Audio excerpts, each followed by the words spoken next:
So one of the semifinals is set. Texas and Ohio State will play in the Cotton Bowl next Friday. The winner of this game will advance to the Capital One Orange Bowl a week from tonight to take on Penn State. Hi, everybody, and welcome. Sean McDonough along with Greg McElroy. Delighted to have you with us. After what's been a very emotional and difficult 36 hours here in New Orleans, the focus shifts to football, and it should be a very entertaining, exciting game here today. Greg, the big story of this game coming in will be Gunnar Stockton. He'll be the Georgia quarterback today. Redshirt sophomore from tiny Tiger, Georgia, up in the northeast corner of the state. He put up huge numbers there at Raven County High School. Set marks that had been held by Deshaun Watson and Trevor Lawrence. He took over in the second half of the SEC title game against Texas, led them back from 6-3 down to that overtime victory over the Longhorns. So the big question today for Georgia and in this game, how will he play and how will the Bulldogs offense change? Well, it's going to change, and his offensive coordinator, Mike Bobo, compared his skill set to a young Baker Mayfield. He's tough, he's competitive, doesn't have quite the arm or the experience that Carson Beck would have, so expect him to lean a little more heavily on the run game, including quarterback run, and more protected throws outside the numbers against an excellent pass defense in Notre Dame. His first career start, been in the program for 3 years, the first quarterback ever to make his first career start in a college football playoff game, which now spans 11 years. They have not played yet in this tournament, and the three teams that had the bye into the quarterfinals have all lost. So Georgia hopes that changes today. Meanwhile, Notre Dame, off its victory against Indiana, they were able to run the ball, which is their strength, against the #1 Indiana rush defense in that victory in South Bend.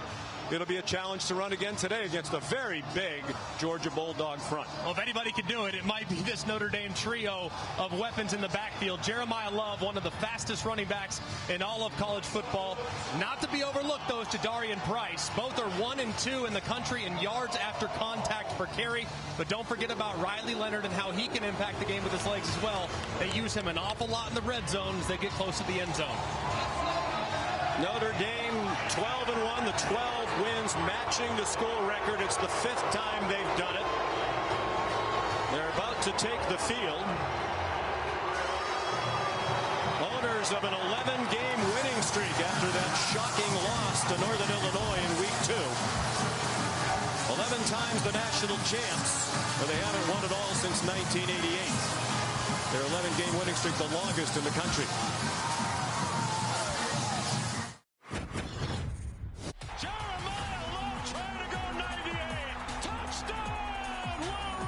They're probably the best group of backs we've faced this year. The athleticism of the quarterback, his ability to escape the pocket. At the end of the day, you got to tackle these guys. Really good defense. Fast, physical, fly around, sideline to sideline. It does start up front for them, just like it starts up front for us. We have 3 pillars here: out hit, out hustle, and out compete. It's win or go home.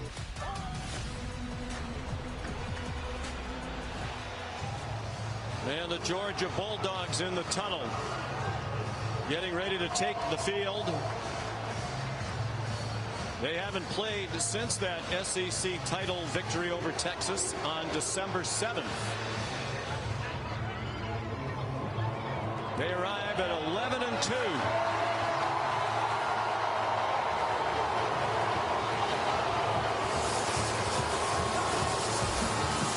Trying to win their 3rd national championship in the last 4 seasons. We'll have more from New Orleans in just a moment.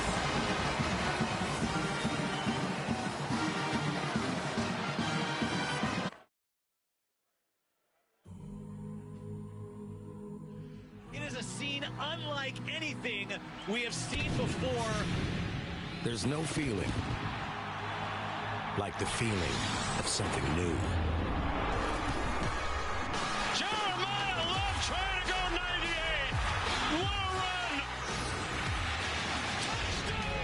This is obviously why I came to Notre Dame. I'm going to go out swinging. I want to compete for it all. When euphoria fades, reality takes hold. The Irish get the Bulldogs. Attack mode all night! Retooled. This team has been sparked by Gunnar Stockton. Rested. And ready. It's win win or go home. It's that simple. Notre Dame. Since week 2, we've been playing in a playoff game. Right now, stop. Right now. Give everything you've got. And Georgia. We're built for this now. We're built for this. You cut it loose. Let's go.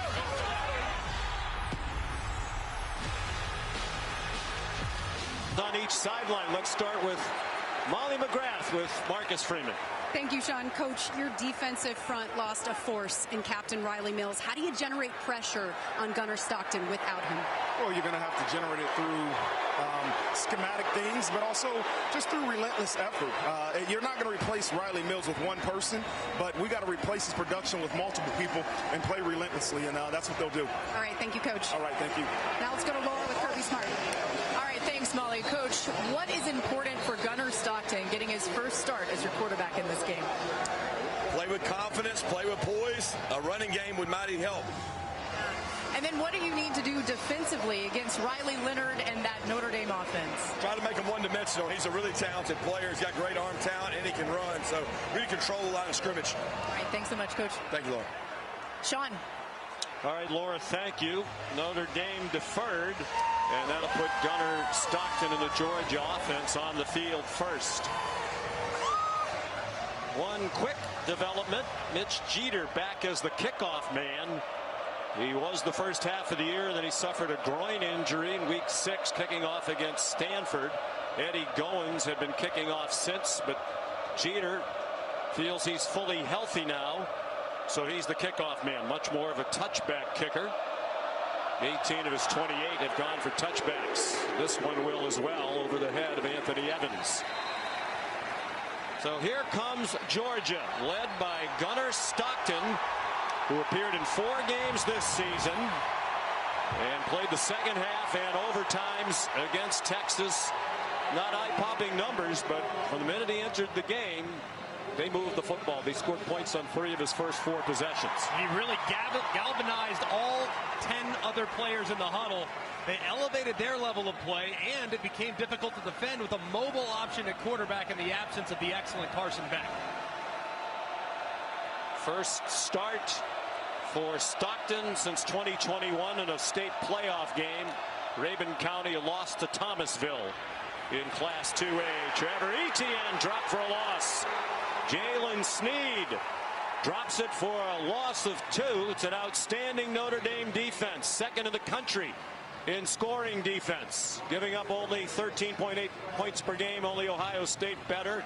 They're coordinated on defense by Al Golden. And he spoke all throughout the week about the importance of creating negative plays on first and second down to get an inexperienced quarterback off schedule in 3rd and longs.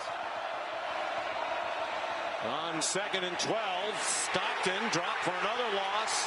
A loss of a yard. Joshua Burnham, the defensive end, on the tackle, junior from Traverse City, Michigan. 3rd down and long, exactly the situation. No team likes to be in 3rd and long, but particularly first possession in the first start for a new quarterback. And going against a pass defense that is electric. They're a little thin on the outside with the loss of Benjamin Morrison, the All-American, but Leonard Moore and Christian Gray have been excellent at corner all season long.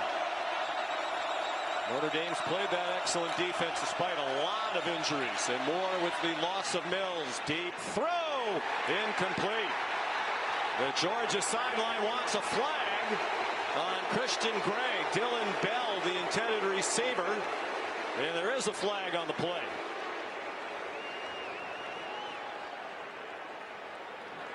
Pass interference, number 29. Defense.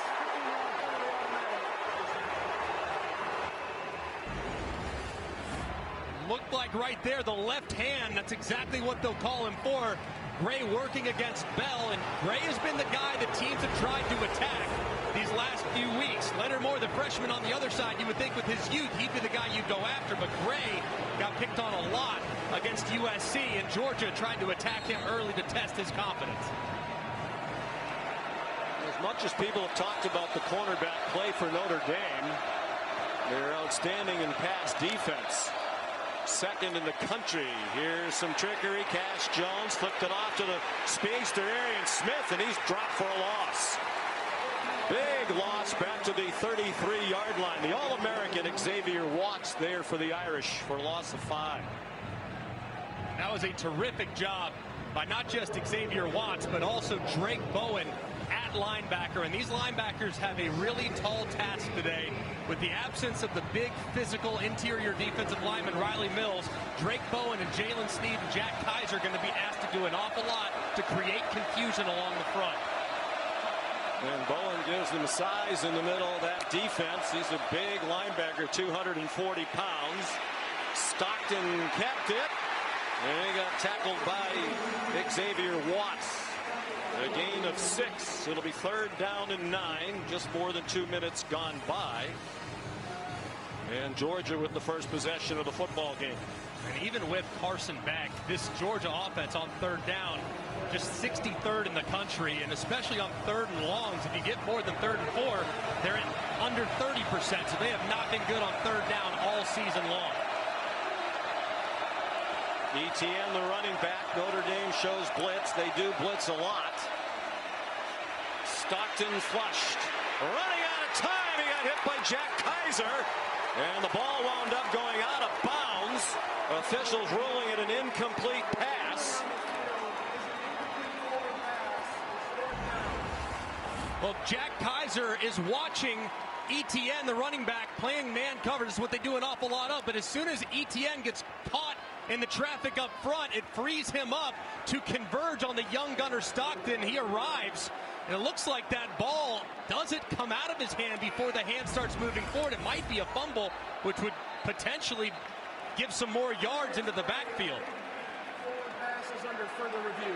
And the replay review has stopped it. Brad Van Vark is the replay official. Let's look at it there. Is the hand moving forward? Doesn't look like it is. This ball might move further back in Georgia territory.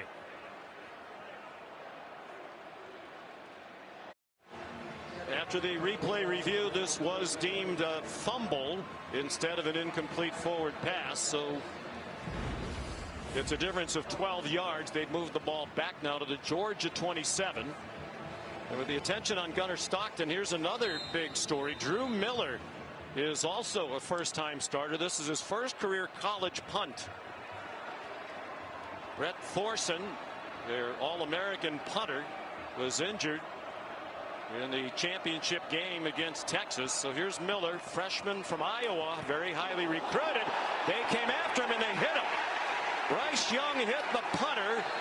Fair catch is made by Max Hurleman. Just a 34-yard punt for Miller. Notre Dame, one of the best punt blocking teams in the country. They blocked 3 of them during the regular season and 6 kicks total. And the question is it 5 or 15? And I think the indication there from Michael Vandervelde is that it's just going to be 5. Then the question would be for Kirby Smart, Greg, do they want to punt it again? It wasn't a great punt.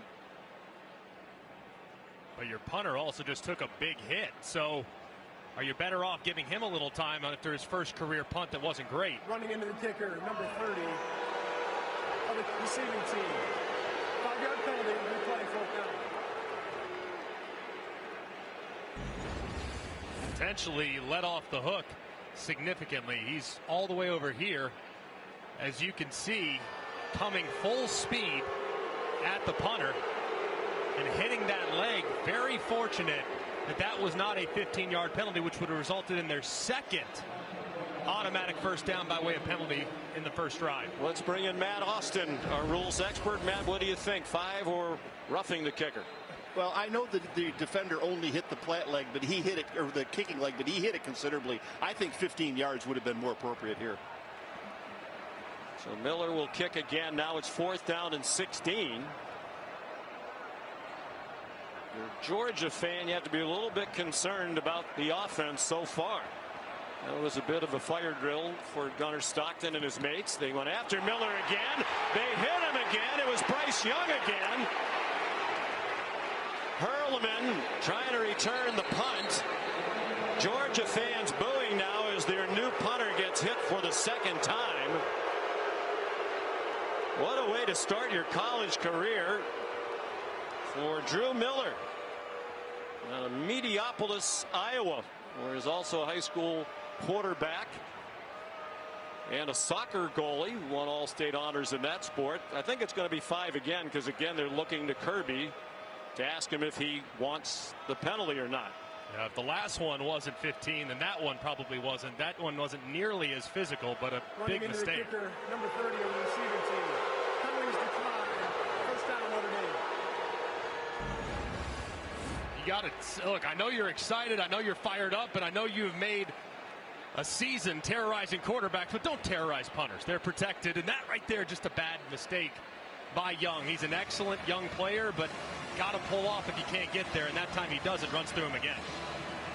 They come after the punter a lot, and Young is huge, 6'7". He's a big part of their blocking success. He's blocked 3 of those 6 kicks. Marty Biaggi is the special teams coach who's done a tremendous job.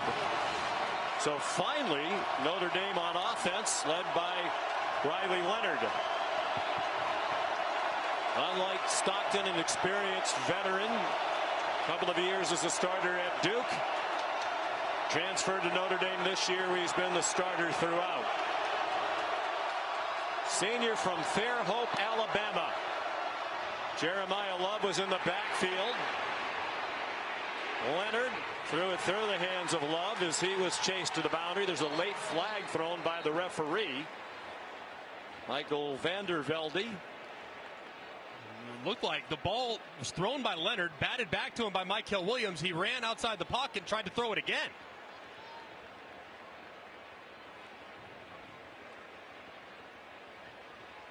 Well, a lot for the officials to sort out very early. Pass. The quarterback threw a second forward pass. That is a loss of down and a 5-yard penalty at the spot of the foul. Second down. You quarterbacks are always trying to get away with something. Maybe they didn't see me throw it. It was a pretty heads-up play by Michael Williams, knowing he wasn't going to get home and putting his hands up to deflect the pass. But Riley Leonard, I mean, saved the hit, I suppose. It's the same result. Throw it away, but big mistake there. Trying to enhance his passing stats. He struggled early on at Notre Dame, learning a new offense, new teammates, particularly rough outing in that loss to NIU. But since then, he's been rock solid and an improved passer, especially with downfield accuracy. They tried to bring a blitz. Jeremiah Love across the 25, tackled by Jalen Walker, the Butkus Award winner as the best linebacker in the country and an All-American. Both these teams really made it a high priority not to get into 3rd and long situations because of the great pass defense that Notre Dame has. That's why Georgia wants to avoid it. Notre Dame wants to avoid it because the elite pass rush that you see from the Georgia Bulldogs, headlined by the Butkus Award winner Jalen Walker. Aeneas Williams is in. He's frequently in on 3rd down and running back. Excelled in that role in the win against Indiana. Bo Collins went in motion. He's their leading receiver. Leonard, nervous feet, throws it away. He was under pressure from Jalen Walker, who can do it all at the linebacker spot. And you see a lot of movement on the left side. Look at all these 3 guys right here, which allows Jalen Walker one-on-one. On the right-hand side, they slide their whole offensive line to the left, allowing that one-on-one. And Walker's able to almost get home. He doesn't quite get it. Might have gotten away with a hold, too, by Wagner, the right tackle, who had to grab that jersey. And either way, deflected pass and a great start for the Georgia defense. James Rendell is the Notre Dame punter. From Melbourne, Australia, that's a boomer. And Malachi Starks fielded it at the 19-yard line. 53-yard punt.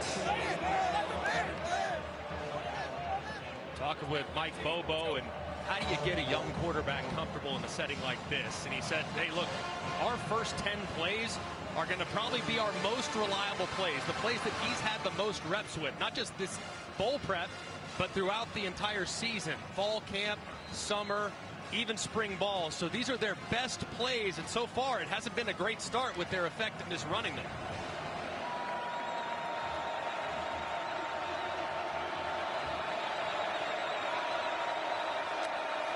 Second possession for Georgia. Trevor Etienne with some help from that enormous offensive line. Made his way out to the 26-yard line. A pickup of 7. Here's Laura Rutledge. Well, Sean, you and Greg are talking about getting Gunnar Stockton as comfortable as possible. After that first offensive possession, a lot of conversation between Gunnar and Trevor Etienne, talking about what could work better, as well as Kirby Smart coming over to check on Gunnar, telling him it's fine, it's all good. Some smiles with him, and Carson Beck came over to talk to him as well, encouraging him down here. Blitz. Stockton, back shoulder throw on the money to Dylan Bell. Dylan Bell stumbles down, or he might have gone the distance. They're going to mark Bell out of bounds way back at his own 38-yard line, near where he made the catch. And this was a great job by Dylan Bell, turning at the last second to create that sudden separation against Leonard Moore. Did that left foot go out right there? Yep, looks like it did. Good completion there, though, from Gunnar Stockton, and a tremendous catch by Bell.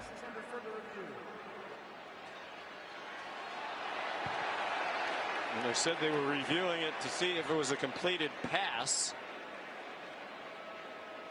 And we'll give you the verdict when we come back. The All-State Sugar Bowl is underway in New Orleans.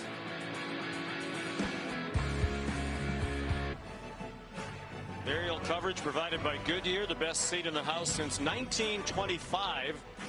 Happy 100th anniversary to the Goodyear blimp.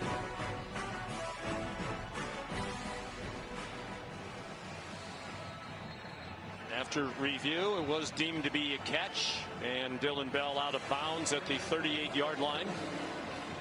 So first down for Georgia. And the first completion for Gunnar Stockton goes for 12 yards.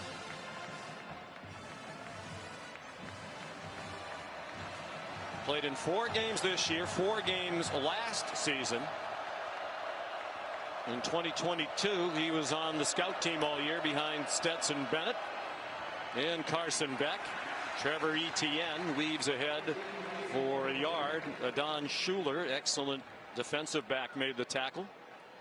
This Georgia offensive line is massive across the board. They feel like they have a lot of physical prowess and ability to just lean on what is now a relatively undersized Notre Dame defensive front. So expect them to continue to pound inside, where they have nearly a 50-pound advantage along the front. Nate Frazier in at running back now. He's actually their leading rusher for the year, because Etienne missed 4 games. Good tackle along the boundary by Schuler on Dylan Bell. And just a 2-yard pickup for Georgia. Ordinarily, Notre Dame along that defensive line, Greg, just likes to line up and play it pretty straight. And Al Golden said Riley Mills was the best at just slugging it out with a big offensive line, as Georgia has. With some smaller people taking the place of Mills, he expects to move the front around a lot more than he ordinarily does today. Yeah, with 2 defensive tackles that are around 280 pounds, they're going to have to get creative and use athleticism as opposed to size to weather the storm of that offensive front. Just a 4-man rush on Stockton. Beautiful throw. Delivered with confidence. A strike to Dylan Bell for a 10-yard gain. And a 3rd down conversion for Georgia. And man coverage, and that's not the guy that they've been going after against Notre Dame. Howard Cross nearly gets a hand on it, but the accuracy right on the upfield shoulder from the big-bodied Bell, who catches it with some speed over the middle. It's a great conversion and throw for the young quarterback. An anxious moment as Bell secured it. Georgia's had problems with drops all season long, particularly by the wide receiver core. Stockton, another rocket of a throw to Dominic Lovett. And he's near another first down. Xavier Watts made the tackle. They're going to mark him just short by about a half yard. Lovett is a guy they need to continue to get involved. He's so good with the ball in his hands. It can become a #1 receiver if they continue to give him looks.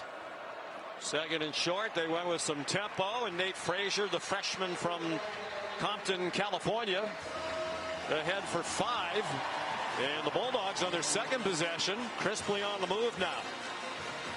Really good rhythm to this drive, too. They've mixed in a little bit tempo. They've been able to mix some of their formations. They've run it to the inside. They've taken a couple shots against man coverage. And now, with 1st and 10 around the 36-yard line, I'd be thinking maybe taking a shot if I'm Mike Bobo, the offensive coordinator. He knows he needs to be aggressive in this part of the field.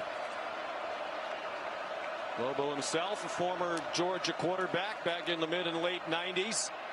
Stockton, short throw to Etienne, who's out of bounds after a pickup of 1.5 yards. Laura? Well, Sean, something to keep an eye on for Georgia. Wide receiver Dylan Bell is currently in the medical tent, and Cash Jones is dealing with a right shoulder injury. He's in the locker room, but Georgia officials telling me he is expected to return. Jones particularly important on 3rd down for that Georgia offense. So Gunnar Stockton 5 for 5. Settling in on the 2nd possession.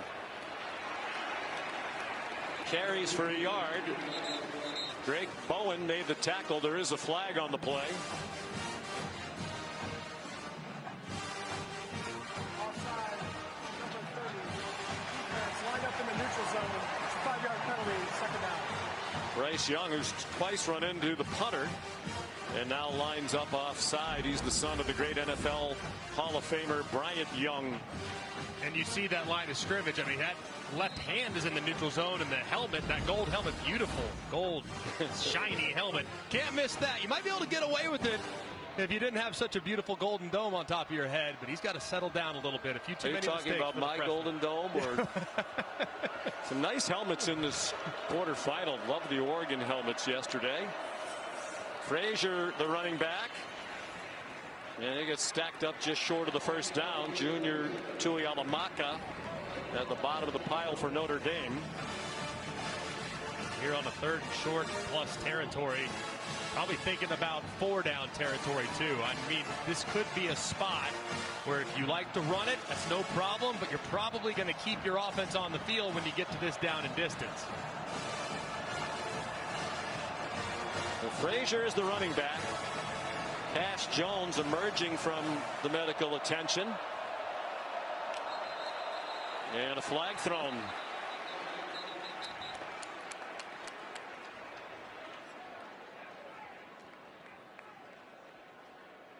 False start, number 69. Offense, 5-yard penalty, 3rd down. Tate Ratledge saying my bad. Excellent right guard. 3rd team AP All-American. And this is Notre Dame using Georgia's technique against them. You often see Georgia's defensive line shift across in short yardage. That time Notre Dame does, and the right guard flinches to make 3rd down a much more difficult proposition. Ratledge is 6'6", 320. That makes him one of the smaller Georgia offensive linemen. The smallest, if that's the right word, is the left guard, Dylan Fairchild, and he's 315 pounds. Etienne, the running back, now on 3rd down and 6. Etienne powers for a 1st down.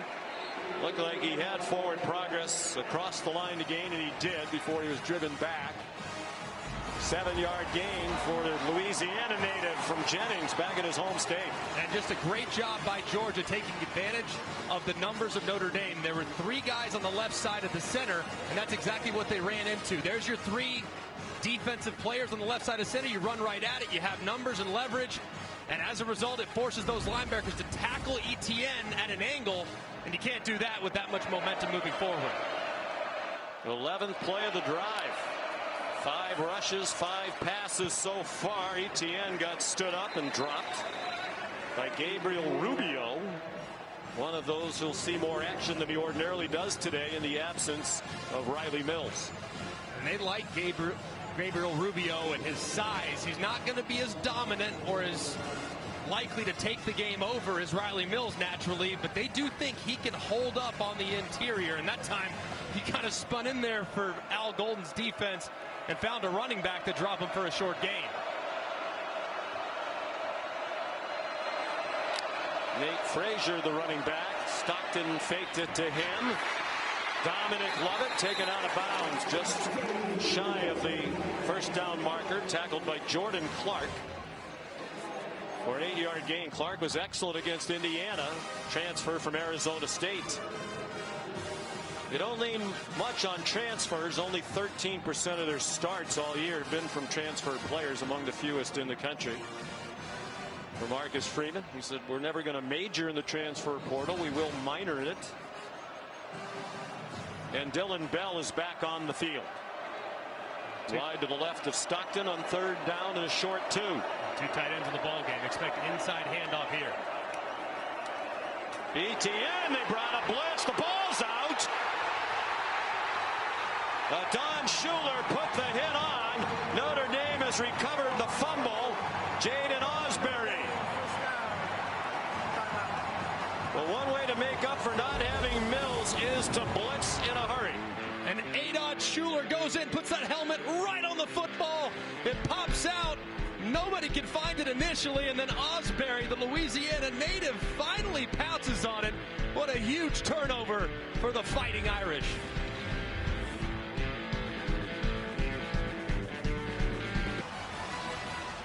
Notre Dame with the takeaway. They've made a living with the takeaways all season long. The only game they did not at least fare evenly in the turnover margin was their only loss to Northern Illinois. 30 takeaways, tied with Texas now for the most in the country. And they're plus 17 is the first career lost fumble for ETN. Jeremiah Love on 1st down. And that includes Trevor's time at the University of Florida, where he played a couple of years before transferring to Georgia this year. Total of 65 career carries without a fumble prior to that one. And he has some uneasiness about playing in this building. I mentioned Trevor's from Louisiana. He lost a high school state championship game in this building. His brother, Travis, the great former Clemson star, now Jacksonville Jaguar, lost here 3 times in college and broke his foot here in an NFL exhibition game. Jordan Faison, the catch and run. He was the receiving star of their win against Indiana with 7 catches for 89, and this one goes for 14. I think he's the toughest cover on this entire Notre Dame team. He's so quick. He's got big-time top-end speed. Showed it in the game against Indiana on the big post that he caught. And there, Daniel Harris, no chance on the in-breaking slant where tons of separation was created. First down for Notre Dame. They haven't had the ball much. Georgia's had more than 10 minutes time of possession. Jeremiah Love, who started off this college football playoff with a 98-yard touchdown run, the longest in the 11-year history of the CFP, matched the longest in Notre Dame history. It's the first touchdown of the game against Indiana. He told us at Media Day a couple of days ago he wasn't sure how effective he'd be. He was really bothered by the flu. You wouldn't know it. His carries were down a bit in that game because of the illness. Number 59, offense, 5-yard penalty, 2nd down. Emil Wagner, the right tackle for Marcus Freeman in his 3rd year as Notre Dame head coach. Here's Molly. Well, Sean, you mentioned Jeremiah Love's illness. He told us just 2 days ago he's still feeling the lingering effects of it. He's congested, has shortness of breath, admitted he felt like he was going to pass out at times during the Indiana game, but it obviously didn't affect his performance, but they are monitoring him closely, guys. At least it's a lot warmer in here today. He was dealing with flu-like symptoms in 20-degree-plus temperatures. Mitchell Evans the catch, and he's dropped by K.J. Bolden. Freshman all-SEC player out of Beaufort, Georgia. 1-yard gain for Notre Dame in the final seconds of this first quarter. Yet another difficult 3rd down approaching Riley Leonard. It's twice now they've been way behind the sticks, inviting that athletic pass rush from Georgia to wreak havoc. That's the end of the first Georgia quarter. had a 7-minute drive that ended in a fumble. No score at the end of the first quarter. This is the All-State Sugar Bowl from New Orleans.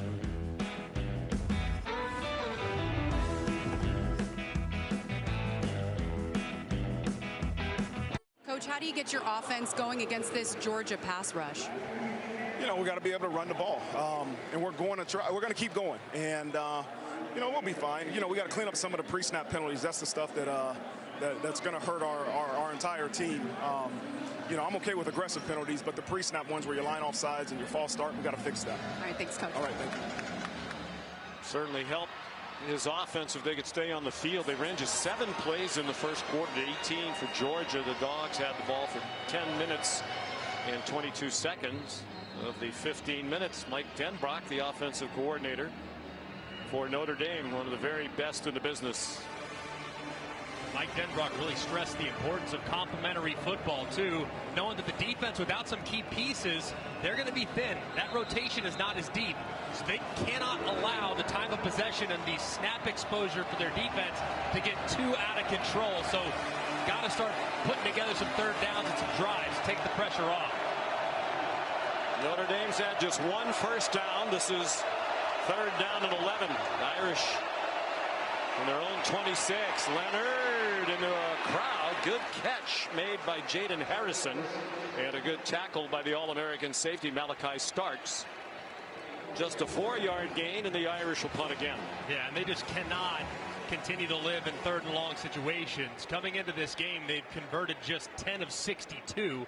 That's the 2nd worst conversion percentage in the Power 4 behind Wisconsin. So they have got to get to more 3rd and 3 to make sure that they can avoid those long yardage pass rushers. Rendell, low spinning kick this time, takes a great bounce for the Irish for a bit. Going to be down near the 22. Looked like Gunnar Stockton started to find a rhythm in the last possession for Georgia.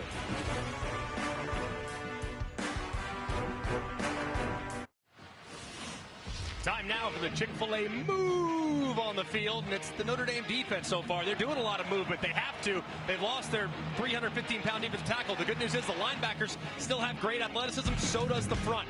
You see over the top by Steen on the first play. You see the movement here at second play, which frees up Kaiser to close on Stockton to force the fumble. And then a moment later, after what was a pretty successful drive from Georgia, gets stopped as a result of Schuler delivering a big hit, dislodging the football from Etienne to turn over the Georgia Bulldogs. Been a pretty good start for the Irish. Etienne, the running back, play action fake by Stockton. Arian Smith behind the defender.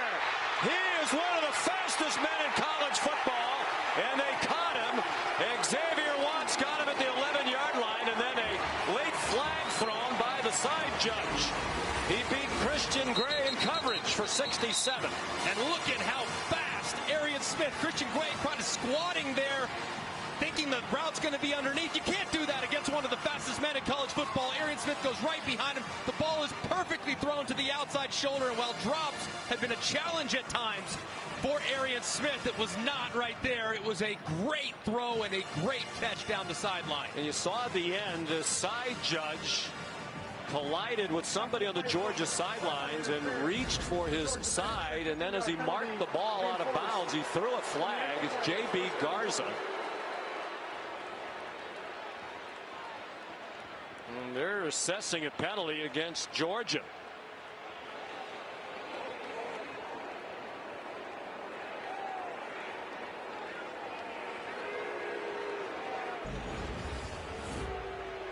Let's look as the official running down, and number 39 runs right into the official, which slows him down. And that's who ultimately calls the penalty. You have to stay out of that white part. That is the official's area. They own that white part of the sideline. Usually have a get back coach, and that time a big 15-yard penalty. Well, instead of the 11, they're on the 26. Etienne. Let's bring in Matt Austin about that. Matt, is that the kind of thing you have to flag the first time it happens? If there's contact, yes, because as Greg said, it's dangerous down there. He's running full speed to keep up with the play, to get a good spot. And if somebody gets in his way, there's a collision. It's extremely dangerous. So, yeah, that's a good call. Clearly, in the field is Parker Jones, number 39. You have to give the official the white area. You see he's standing way back there now. Not going to make the same mistake twice. They bring everybody to these bowl games that they can. Dylan Bell took a handoff. He's played some running back in addition to wide receiver. Didn't get much there. But that must be the worst feeling in the world for Jones. Obviously not intending to interfere with the officials, just caught up in the excitement. It's just wrong place, wrong time. I feel bad for that young man. I mean, he didn't do anything malicious. He was just in the way as the official was trying to run down, and makes it very tough. Kind of squanders all momentum created by the big play. Cash Jones in on third down on the right hip of Gunnar Stockton. Al Golden said Cash Jones is an issue on third down. They throw instead way over the head of Dylan Bell along the near sideline. So that sideline penalty huge. And Parker Jones hopes that Georgia goes on to win this game comfortably and everybody forgets about it. They don't want to live in infamy for colliding with an official on the sideline. Yeah, it's like the college football version of what, Bartman in Chicago or something like that. I hope it doesn't come down to that, that's for sure. Here's Peyton Woodring, another Louisiana native from Lafayette, a couple of hours away. Made 34 straight from inside of 50. This is 41. And Gunnar Stockton is the new holder. And no problem with the operation. Woodring, one of the best in college football, has now made 21 out of 23 for the year, and both misses have been from beyond 50. Georgia leads 3-0. This is the All-State Sugar Bowl.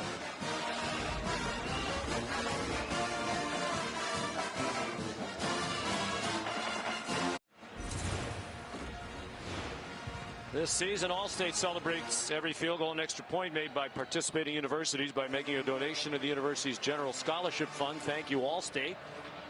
3 points on the board off the foot of Peyton Woodring. And a 3-0 Georgia lead. Notre Dame had not trailed at any time during their previous 6 games. Woodring kicks off, and no chance for Jaden Harrison to return it.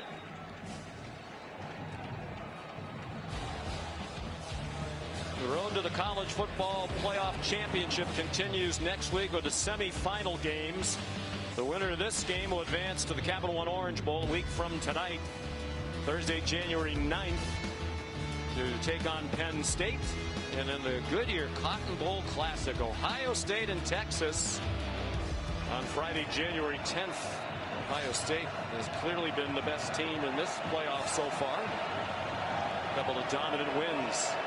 Haven't trailed since they trailed early against Georgia Tech, which turned out to be a fairly easy Notre Dame win.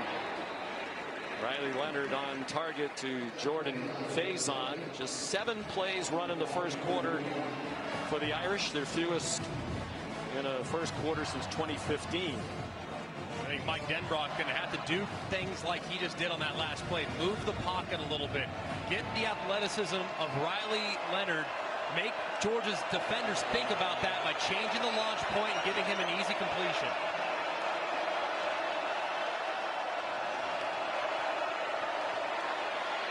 Design quarterback run, a draw out of the gun for a first down. Chaz Chambliss stopped Leonard after a 5-yard pickup. Riley Leonard's from not too far away. Easy drive to Fairhope, Alabama, and Mobile Bay. His family here, that's his mom, Heather. With the kind of anxiety on her face that you typically see from a parent watching her son play. Jadarian Price is in at running back now. He stumbled as he crossed the line of scrimmage. Ty Ingram Dawkins, the tackle for Georgia. Darian Price would likely be the top back just about anywhere else in the country, not named maybe Ohio State. One of the best in the country as far as yards after contact. He runs so low to the ground, but he's really powerful and don't sleep on his speed. Not as fast as Love, but still very capable on the outside as well. Love and Price both off the field with Aeneas Williams, the running back. Another design run for Leonard. weaving through the traffic. Riley Leonard with the biggest play so far, and then it looked like they grabbed his face mask. The Irish sideline wants a flag. It's a gain to the 29-yard line of Georgia. And it's a little bit of a counter, but that play's designed to hit to the left-hand side. Riley Leonard sees a lot of green grass to the right. He cuts it back, and there's plenty of space for him to get out to the open field. That's great vision by the quarterback. Smacked in the helmet, but not a penalty against Raylan Wilson.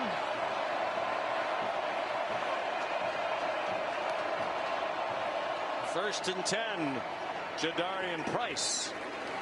Talk about yards after contact. There's an example of it. Now there is the play. Well, it does look like they twisted him by the face mask. Matt Austin, what do you think? Well, it certainly could have been called. Anytime you get a part of the face mask and twist or turn the helmet, it could be a 15-yard penalty, but didn't get it this time. Looked like enough of a twist to warrant 15 yards to me, Sean. I'm surprised they missed that one. Yeah, it was pretty obvious even from here. His head spun around. First replay just looked like he got slapped off the side of the head. Nice play by Dalen Everett to break up a pass intended for Jaden Thomas. Everett was the MVP of their SEC championship game win over Texas. He had 2 interceptions. There's a very aggressive secondary. They're going to be physical with these receivers. Everett, you can see the hand kind of been grabbing around. Number 83, Jaden Thomas, didn't get the call, though. It's going to be a physical game on the perimeter. Both sides very much like to interact and be aggressive against those receivers. And Ace Williams, the running back, they are in field goal range with Jeter healthier. Quick wide receiver pop to Jaden Greathouse, and nowhere to go there. Georgia was ready for that with Xavier McLeod and Smile Munden. So here comes Jeter. Field goal kicking a problem for much of the year. Mitch Jeter, first-year transfer after 4 at South Carolina, where he's one of the best in the country. But injured his groin in week 6 against Stanford and really struggled. Notre Dame had the worst field goal kicking combined in the country. They were the only team in the regular season under 50%. But Jeter struck it well in that game against Indiana. And that's his usual form. From 44, it's a tie game. 8:20 to go in the first half.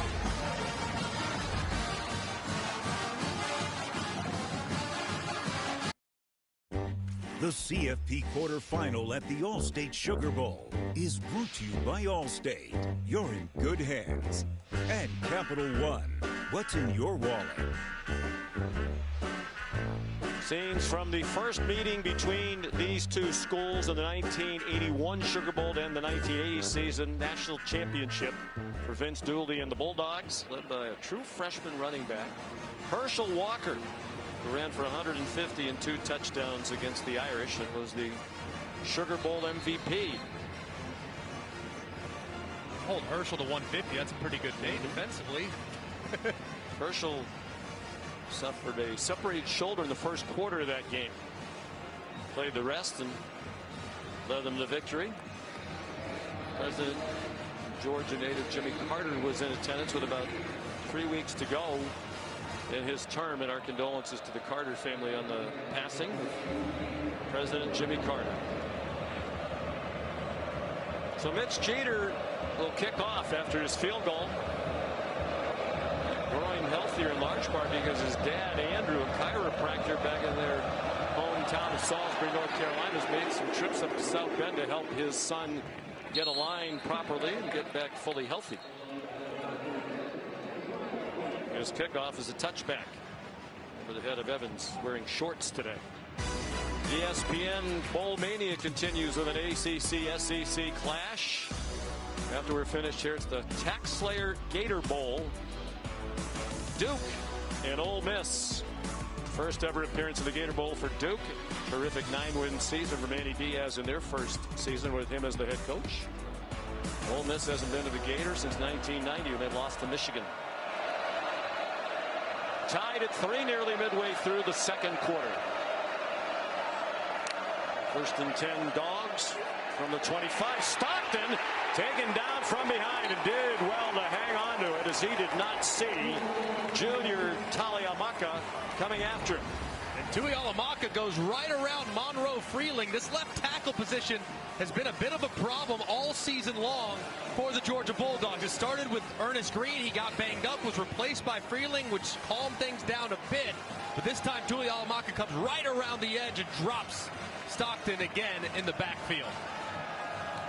First sack for the Irish for Tuli Alamaka, junior from California. His third sack of the year. On second and long, Oscar Delp, the tight end, for a first down. They convert on 2nd and 18 as Stockton fired to his roommate and very close friend Oscar Delp for 21. With all the man coverage that you're going to get from Notre Dame, quarterbacks are naturally thinking working against tight ends and running backs. You could find a favorable matchup for your tight end like they did right there with Delp. Take it. They're going to create a ton of separation. Georgia fans booing as Watts is down and being tended to. Georgia was trying to go quickly, but the injury stops the action.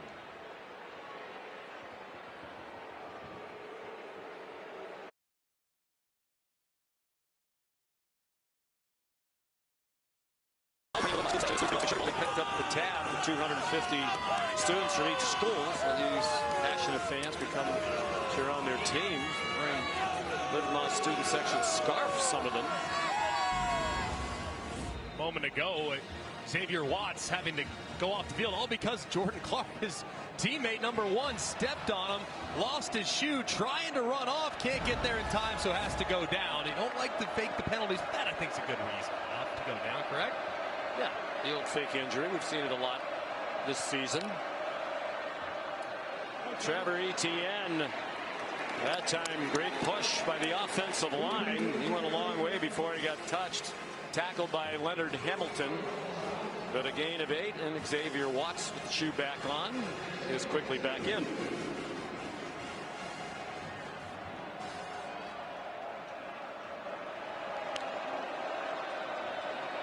Stockton kept it. Probably didn't have a good option either way because they were about to smother Etienne if he took the handoff. Tui Alamaka dropped Stockton for a 1-yard loss. Those are the negative plays that Al Golden's defense needs to continue to try to create. Third and short, you'd be thinking Lovett here with press coverage across the board. This might be a spot here. If you can get Lovett in a one-on-one with the safety to the right-hand side, I don't hate the opportunity to potentially work one of these two guys there in the slot. It's dealt to the inside of Lovett. Stockton given a pocket, zings another one. It's not held on to by Lovett. With Jordan Clark in coverage, the son of Ryan Clark, 13-year NFL defensive back, and now our colleague at ESPN. It looked like the ball was thrown behind, and it was well covered by Clark, who's really played well these last couple weeks. And that ball's thrown accurately, you got a much better chance. But on the back hip, there's no chance. Drew Miller got run into twice in his first attempts to punt in college football. A little extra muscle in front of him now with Freeling and Bobo. They've had 2 big bodies out there earlier. I hope they reminded Bryce Young not to run into the kicker as well. Came after him. Short punt. Max Hurleman returns to the 25-yard line. Jalen Walker, their Butkus Award-winning linebacker, down there covering punts. Let's head down to the tunnel. Check in with Jen Latta. Thanks, guys. Checking first is smart. Check Allstate first and see what you can save. I have a feeling that was not live. Interesting, effective messaging. Plausibly live, maybe not even plausibly live. Defensive battle, not a huge surprise. Big edge in plays run, total yards, and time of possession for Georgia, but it's Notre Dame ball right now. Jeremiah Love, the running back. He stayed in the block, and Walker slowed him down a bit. Here's Faison.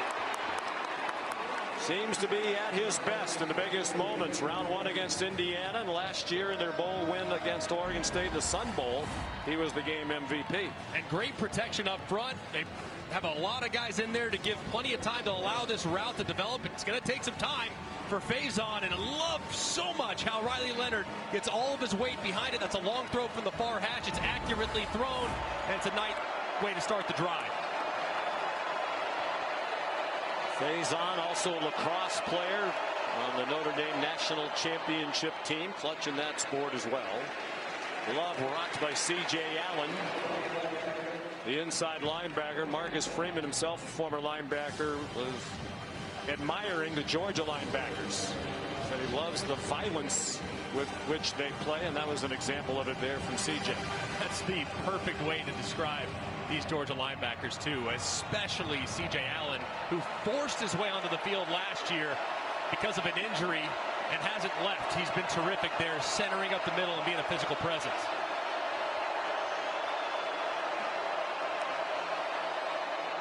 Second and 8, a little bit of a crease that time for Jeremiah Love. Kristen Miller, Nazir Stackhouse, two members of the defensive front, held Love to a 5-yard gain. He averages nearly 7.5 per carry. Just 90 yards of offense for Notre Dame. Third down and 3 in a tie game with under 4 minutes to go in the first half. They're 0 for 3 on third down. Walker bowls his way toward Leonard, who ran out of room, and his pass deflected out of the air. Walker has shown speed, and that time he showed the powers. He came from the right end of their defensive line. And this is so hard on Anthony Knapp, the true freshman, working against the best linebacker in the country. One-on-one, he gets that left arm up inside, tries to hang on for dear life. Riley Leonard recognizes it immediately, is flushed to the short side of the field where there's nobody home, and another nice third down stop for the Georgia Bulldogs.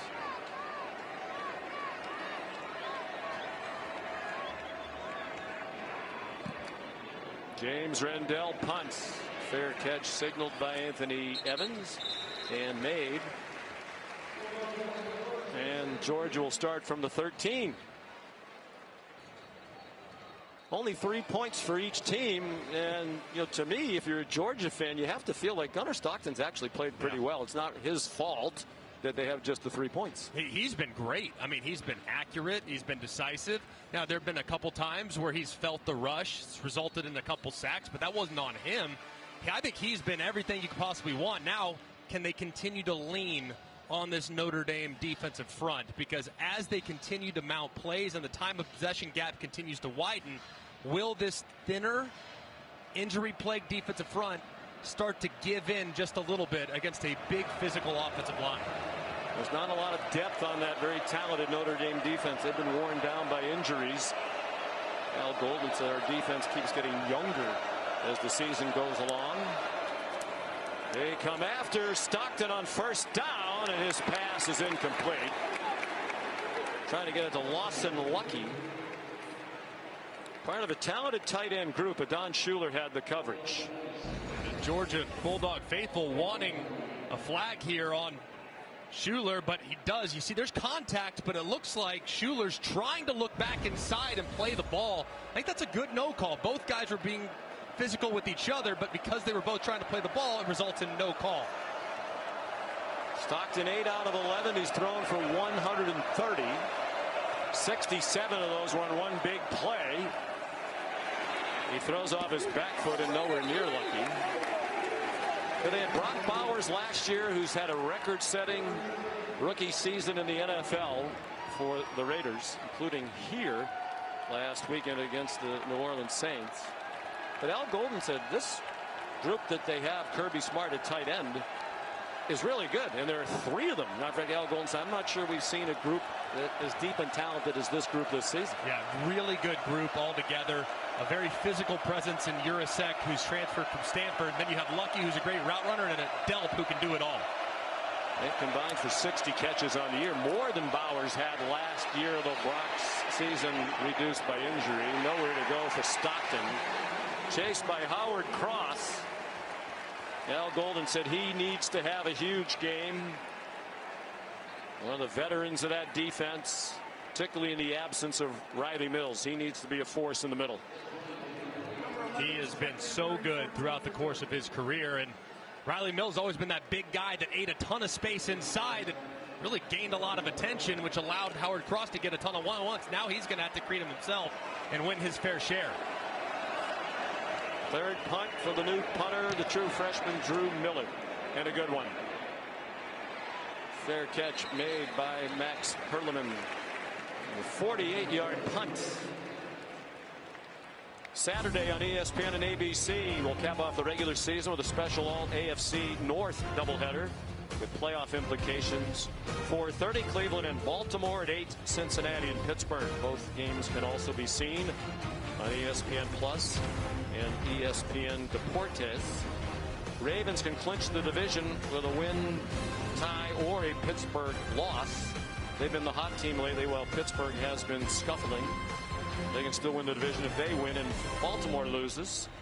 Cincinnati, we keep hearing, that's the team nobody wants to see make the playoffs unless you're a Bengal fan, because they will be dangerous if they get in with that offense. 3-3 game, approaching 3 minutes to go. Jordan Faison from Fort Lauderdale, Florida, said he knew nothing about lacrosse. Growing up, he was playing youth football. He had a buddy. His dad was a lacrosse fan. His buddy was playing youth lacrosse. He said, why don't you come over and just pick up a stick and throw the ball around? And his love of lacrosse was born, and now he stars in 2 sports. He said the lacrosse season starts January 8th, and he's really hopeful that he's a few weeks late to getting prepped out there with his lacrosse stick. Riley Leonard stepped into the throw. Good catch. Jaden Greathouse, the sophomore, just short of the first down. Molly. Well, Sean, before their round 1 game, Irish coaches asked Jordan Faison to speak to the team about what it takes to win a title, and he stressed the focus and mental toughness needed to win on this stage. He draws confidence from that lacrosse title, telling us no moment feels too big for him. He's been here before. He understands the composure and focus that it takes to win it all, and he's preaching that to his teammates, guys. Just got him within a yard of a first down. 3rd down and 1, just shy of midfield, and the 2-minute timeout is here. This is a 2-minute timeout. Timeout on the field. Tied at 3. The winner goes on to the college football playoff semifinal in the Capital One Orange Bowl.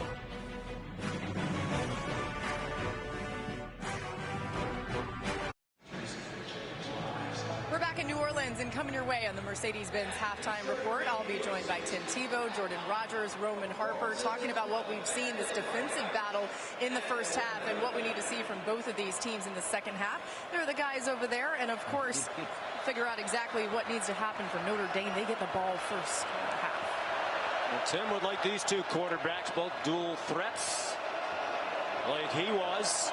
3rd down and less than a yard for the Irish, just shy of midfield. With 2 minutes to go in the half. Riley Leonard using that 6'4" frame. And a tip of the cap to Laura Rutledge for the great reporting she's done here the last 2 days after the tragic events here. Well done, Laura. We're really proud of you. And it's great to note that this crowd looks like it's just about full. There was some speculation some people might not be able to stay for the game because it was pushed back an extra day. It is just about packed everywhere you look. 74,000. Leonard does that so well. When he can't find anything, he finds somewhere to run, and he runs for a first down to the 39-yard line. This is one of the few times that Georgia's not been very responsible for the rush lanes, which allows Riley Leonard to just take off right up the middle. You see the Red Sea part, you take off and go get what you can get, and that's a first down. Throwing back shoulder and incomplete. Well covered by Dalen Everett again on Bo Collins. The transfer from Clemson, who's their leading receiver for the year coming in. Well, lately, Faison's been the primary target. I think in the second half, they're going to have to continue, if you're Notre Dame, to take some shots. This is an aggressive defense. They're getting up in the face of these wide receivers. They're going to have to threaten them vertically to soften them up a little bit. Probably not quite in field goal range. Jeter has a strong leg. There's a completion to Mitchell Evans, dragged down near the line to gain by Smile Munden. The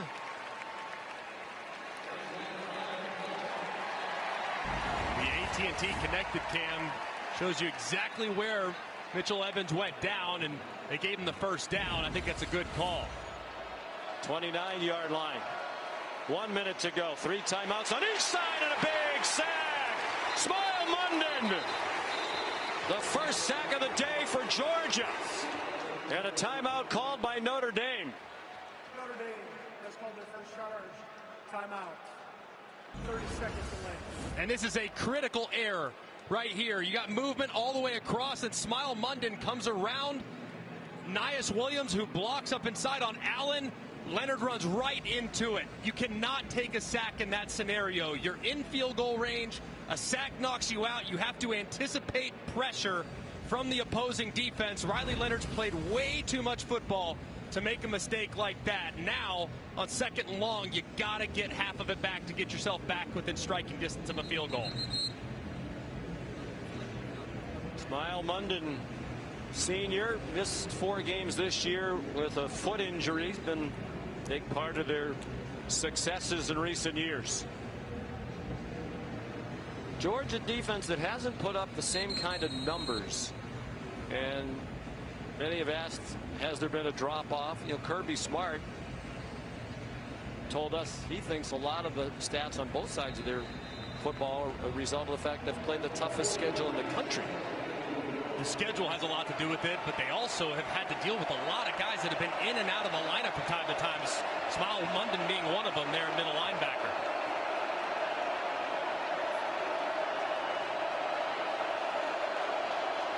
Second and 21. They've probably taken themselves out of field goal range of that sack. Riley Leonard heeding Greg's advice, just trying to get it back in field goal range, and he does with a 10-yard run to the 30-yard line.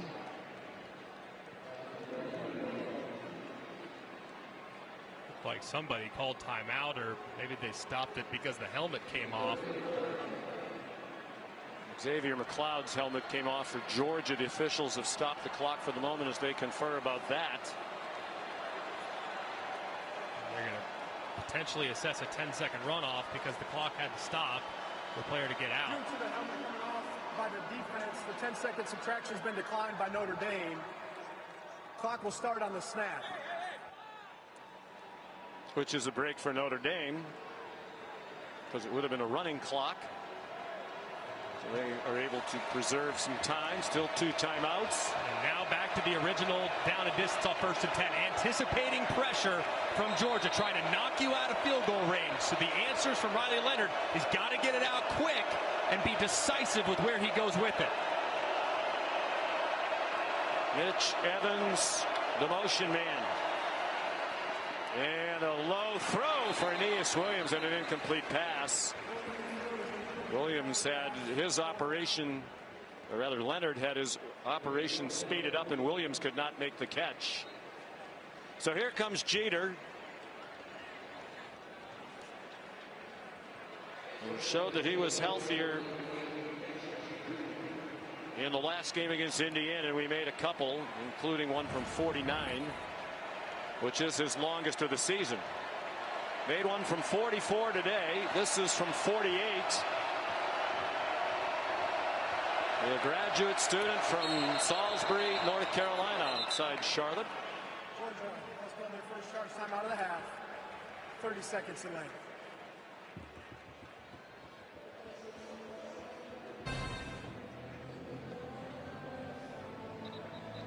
Mitch Jeter, graduate of South Carolina, got a degree in biological sciences. Said he might want to be a chiropractor like his dad, who's helped him get healthy for tonight. But now he's at Notre Dame studying business analytics. Jeter family here, nervous. with a concentration in sports analytics. He should be the one to tell Marcus Freeman when to go for it or when not to go for it. He's glad the coach opted for a field goal try here. Thanks for the healthy groin, Dad.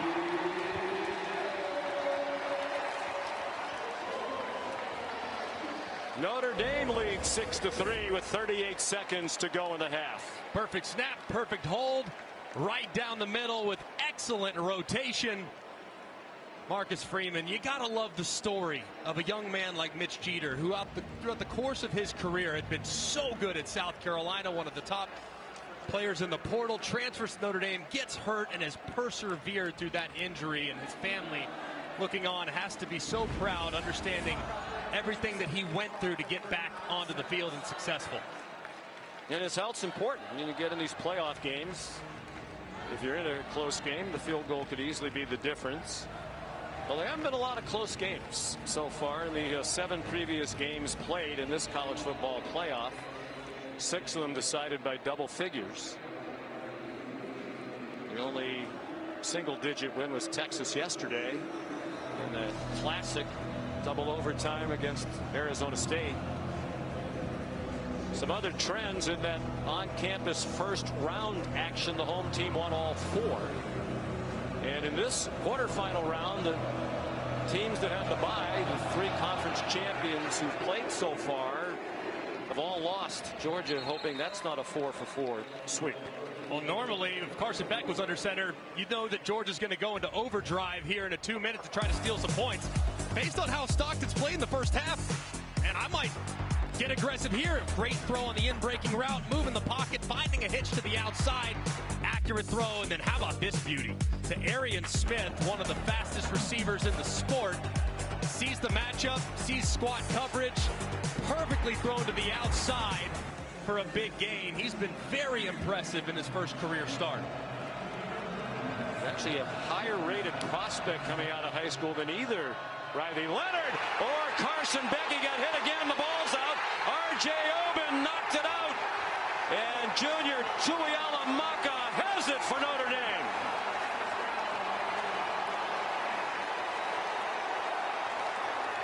Similar play on which Beck got hurt. Stockton winding up to throw and had his arm hit.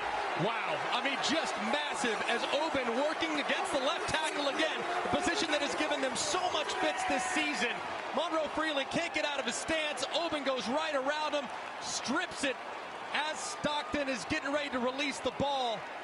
And a huge turn as Georgia tries to get aggressive to steal some points, and it could be detrimental, massively detrimental to the Bulldogs' chances. Second takeaway for the Irish. They now lead the country all by themselves, moving out of that tie with Texas with 31 takeaways.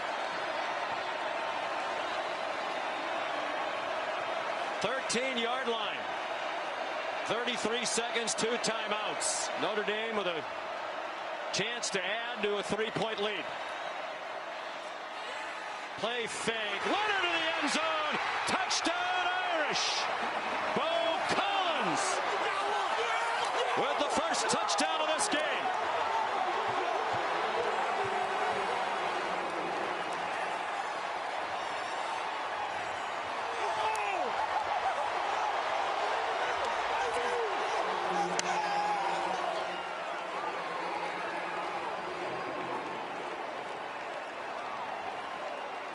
And not only do they get takeaways, but they capitalize on them.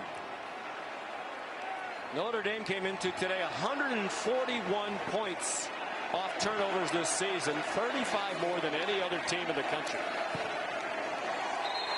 And Mitch Jeter adds the extra point. What a huge turn of events in the final seconds of this half. Well, it's great job here by Mike Denbrock. He brings 2 tight ends in the ballgame, which is a heavy run emphasis personnel. Georgia knows that. Look at the effect that it has on the safeties, Dan Jackson and Malachi Starks. They both see the ball go into the belly of the running back, which forces one-on-one coverage to the outside. It's a well-thrown football and extremely strong hands shown by Bo Collins. That was a terrific Terrific throw and catch there for the Irish.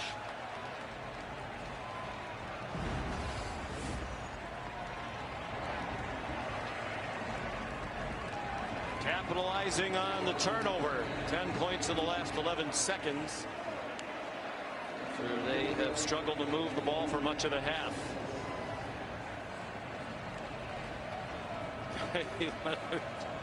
And Mike Denbrock.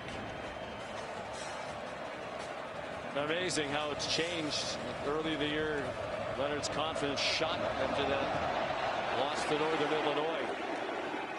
Now he is playing with great confidence. Touchback off the foot of Mitch Jeter.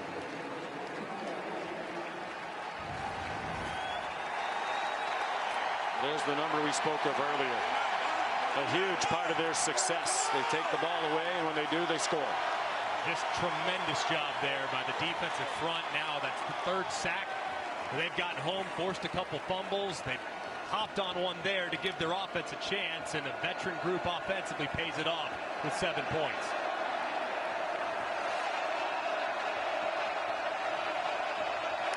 Trevor Etienne, the running back. And he's worked down by Leonard Moore. And it doesn't look like either team is going to be compelled to stop the clock. One saving grace as Carson Beck looks on for Georgia is that they've been in this situation before. They've trailed in 9 games this year. They have 7 comeback wins, which is the second most in the FBS. So they've done it before. Can they do it again? Dumped off to Etienne. Out of bounds with a good game, but it's the last play of the half. A pickup of 12. Kirby Smart had Ernest Green in their left tackle near the end of the half, taking over for the starter Monroe Freeling. Irish fans celebrating their 10-point lead at the half. Despite just 135 yards of offense.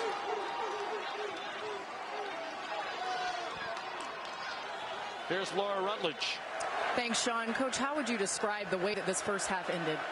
Well, I would say that we tried to be aggressive in 2 minutes and probably regret it, right? Go to the half 6-3. We want to show confidence in our quarterback and let him go play. We didn't get the block we needed to get. They made a good play. Thanks, Coach. Thank you. Good luck. Let's go to Molly McGrath with Marcus Freeman. Coach, a takeaway and a touchdown to end the half. How do you build on this momentum? Well, I mean, it's a great way to end the half. You know, we got to win the turnover margin, and we capitalize off of it on offense. But this is going to be a 60-plus minute game, and you watch this Georgia team all year, and you know they're not going to quit. So we got to be in attack mode and not feel comfortable with a 10-point lead. We got to be attack mode as soon as we come out of the locker room. All right, thanks, Coach. All right, thank you, Sean. Did he just predict an overtime game? 60-plus minutes. At the half, Notre Dame 13, Georgia 3. The Mercedes-Benz halftime report comes your way after these messages.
Presented by Mercedes-Benz, and what a dominant performance, Jordan, by Ohio State against Oregon in the Rose Bowl. Boy, it's been the Will Howard and Jeremiah Smith show, and it doesn't look like it's slowing down anytime soon. Texas is going to have to find a way to cover number 2, because so far, nobody in the country can. Finally, the best roster is playing like the best team. No doubt about it. Look, just know where Jeremiah Smith is, please. Like, don't let him just run down the field on you. That's easier said than done, Rome, okay? We've seen the defense of Notre Dame making it difficult for Gunnar Stockton in his first start.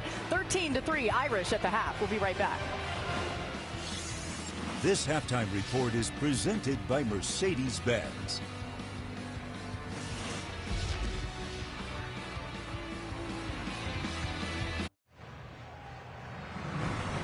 This is the college football playoff quarterfinal at the All-State Sugar Bowl, Caesars Superdome in New Orleans. They're ready for the start of the second half. Notre Dame leading Georgia 13-3. It was a slow start for the Irish, and their offense spurred by the defense. A couple of takeaways key: Sean McDonough and Greg McElroy. The good news, if you're a Georgia fan, is they've come from behind to win 7 times this year. Only Liberty with 8 did that more often, but they don't have Carson Beck. How do they do it? They got to be able to run the football. And they've done a pretty good job at times, but I don't feel like they've been as committed to the run as they need to. They've put a lot on the shoulders of Gunnar Stockton, and you have to give credit to how he played early. But I do think the accuracy started to dwindle as the half went along. And then with Georgia, when it comes to Georgia's losses over the last several years, and their 6 losses since 2020, it almost always comes down to turnovers. They're minus 12 in turnover margin when they have lost games in the last 3 or 4 years. So they got to clean that up in the second half and give them better backside protection for a young quarterback. Let's head down to the field and check in with our sideline reporter on the Notre Dame side, Molly McGrath. Yes, John, Notre Dame head coach Marcus Freeman really warned his team against getting comfortable with this 10-point lead and preaching an attack mentality in this second half on both sides of the ball, but mostly defensively. He said he wants them to stop the run, continue to force takeaways, saying if they beat us throwing the ball, so be it. He stressed their edge rushers playing relentless, wants them to continue their intensity. Jaden Harrison bringing back the kickoff. He brought 2 back for touchdowns last year when he played for the Thundering Herd of Marshall, and he has one for Notre Dame.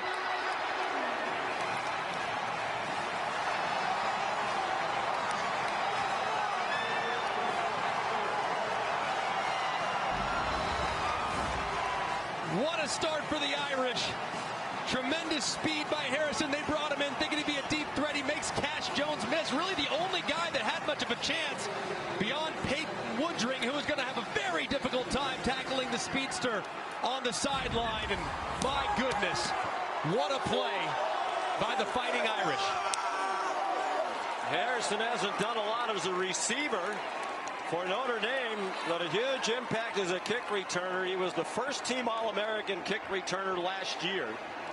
They had Marshall with those 2 kick return touchdowns, which tied for the national lead. Mitch Jeter, the extra point. Irish defense and special teams outstanding throughout this season and again today. And Cash Jones, really, like I said, about the only guy that was able to get hands on Harrison. He's been working with a little bit of a banged-up right ankle. They reported earlier that he has a bit of a shoulder issue. You have to wonder if those injuries factored in. His quarterback, Riley Leonard, has to love the way they've now started the second half of this football game. Just shy of the longest kickoff return in Sugar Bowl history, which dates back to 1935, 91 editions. Albert DuBose, Florida against Louisville won 120-13. And now a lot of work for the Georgia Bulldogs and Gunnar Stockton to do. They had 2 double-digit comebacks during the regular season, including that 17-0 deficit against Georgia Tech. Game they wound up winning in 8 overtimes. It'd be very important for the offensive coordinator Mike Bobo and their staff to kind of settle this offense down. Don't allow your young quarterback to get too aggressive against this great pass defense and this great pass rush. Got to take what the defense gives you. You're not going to be able to make up that deficit in one big throw downfield. Mitch Jeter kicks off for Notre Dame. Yeah, they're going to try to return one. Anthony Evans, the third. Did not reach the 20.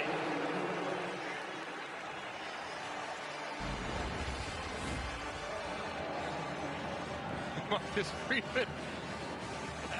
That's a bit of a unique reaction there as he struts it out. Gives a big hug. Jaden Harrison, what a great play. He has such an ability to relate to players. He's a young man. He's 38 years old. He's the youngest head coach remaining in this college football playoff. There were actually 3 younger than him. They've all lost. Kenny Dillingham, Spencer Danielson, Dan Lanning. Arian Smith on the end around. Good play to get the half started for Georgia. Jack Kaiser tackled him after a 13-yard gain.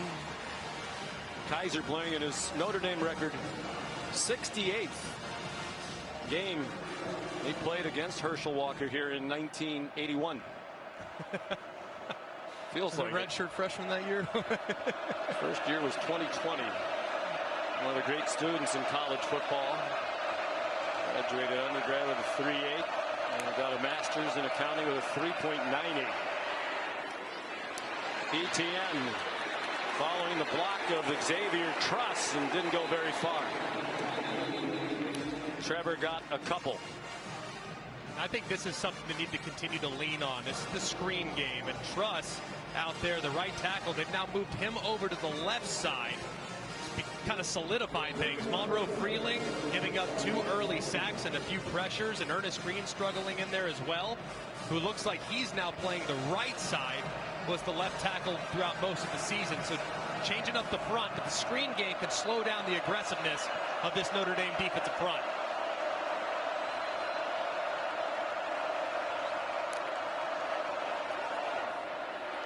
On 2nd and 8, a long throw, single coverage, and an incomplete pass. Christian Gray had the coverage on Dylan Bell. Georgia partisans thought he got yanked down by Christian Gray. And the right hand does have a hold of the jersey, it looks like. The throw kind of out to the outside, and Stockton wanting a penalty. I think had the throw been maybe a little bit more contestable, maybe Dylan Bell could have jumped and leaped for it. Maybe it would have gotten called, but it did look like Gray had his right hand full of red jersey.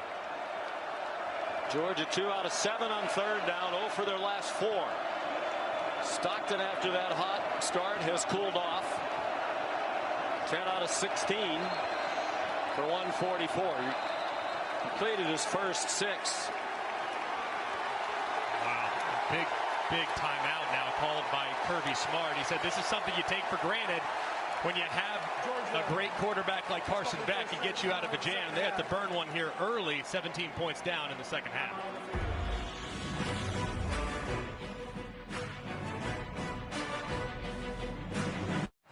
CFP Foundation and ESPN continue to support teachers and coaches during the postseason. Touchdown for Teachers invests more than $300,000 in resources for teachers and coaches. Visit touchdownsforteachers.org for more information. Big 3rd down here for the Georgia Bulldog offense. Had to use a timeout, so this one even more valuable than most. And the guy that's been quiet so far has been Cash Jones, number 32. He's the running back lined up to the right-hand side of Gunnar Stockton. They have yet to give him much of a look to get one here. Does not have a touch. Stockton flushed, gets it to Cash Jones, but he's down well short of the line to gain, and Kirby Smart has a decision to make. Christian Gray stopped him, and Kirby's made the decision with almost the entire half to go. He's going to punt. I think it's the right call, too. I mean, the defense has played pretty well. They had the short field. There have been a few turnovers. They gave up the big punt returns. The defense has done their part. I think this is the right call to punt it away. 4th and 1, maybe you could go for it, but not on 4th and 4. Max Hurlman back for Drew Miller's punt. Late fair catch signal made. He managed to make the catch while avoiding Dominic Lovett, who's a great gunner, along with Arian Smith. Let's see how we got here with Inside the CFP, presented by Capital One. James Franklin trying to shed that can't win the big one label. won another big one in the Verbo Fiesta Bowl against Boise State. What a wild game yesterday in Atlanta in the Peach Bowl. Texas wins in 2 overtimes despite an unbelievable performance by Cam Skattebo and the Devils. And Ohio State rolling, got off to a 34-0 lead. Will Howard, Jeremiah Smith were fantastic. Do they still want Ryan Day fired?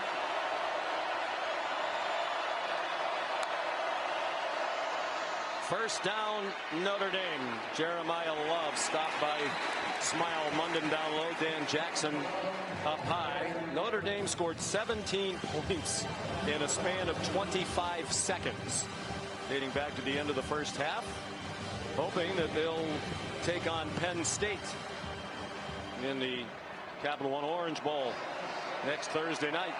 Marcus Freeman's offense going to continue to have to be aggressive. There's a great comeback team in Georgia. They need to continue to feature Jeremiah Love, but at some point they need to work him on the perimeter as opposed to up inside.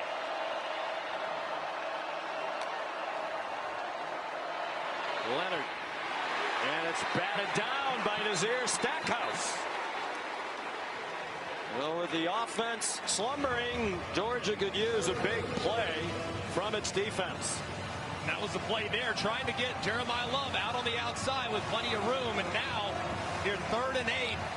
I love looking in the direction of my tight end. He's my favorite weapon in 3rd down and long. Mitchell Evans, he's lined up on the inside. I'd be looking if I could create some type of pick or natural rub for him against a safety. Notre Dame's 1 for 6 on 3rd down. Haven't done much offensively themselves, just 137 total yards. But defense and special teams leading the way. The blitz forced a quick throw. It was Damon Wilson coming off the corner and got to Riley Leonard in a blur. And they were trying to get it to Mitchell Evans, who's just going to sneak out here into the flat, but the pressure and the overload forces the ball out of Riley Leonard's hands really quickly. They tried to go with a bit of a screen. That's back-to-back plays now where the pressure forced the incompletion. And that's good aggressiveness shown by the Georgia defense. Lucky it wasn't intercepted. He just kind of blindly threw it into a crowd with 3 Bulldogs nearby.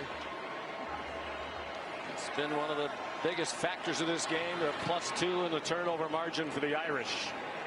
Rendell Evans on the punt return.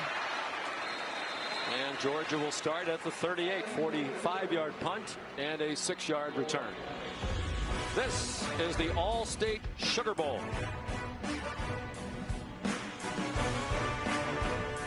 We opened today, just about a half hour before kickoff. That was the scene of the mass murder and the act of terrorism here.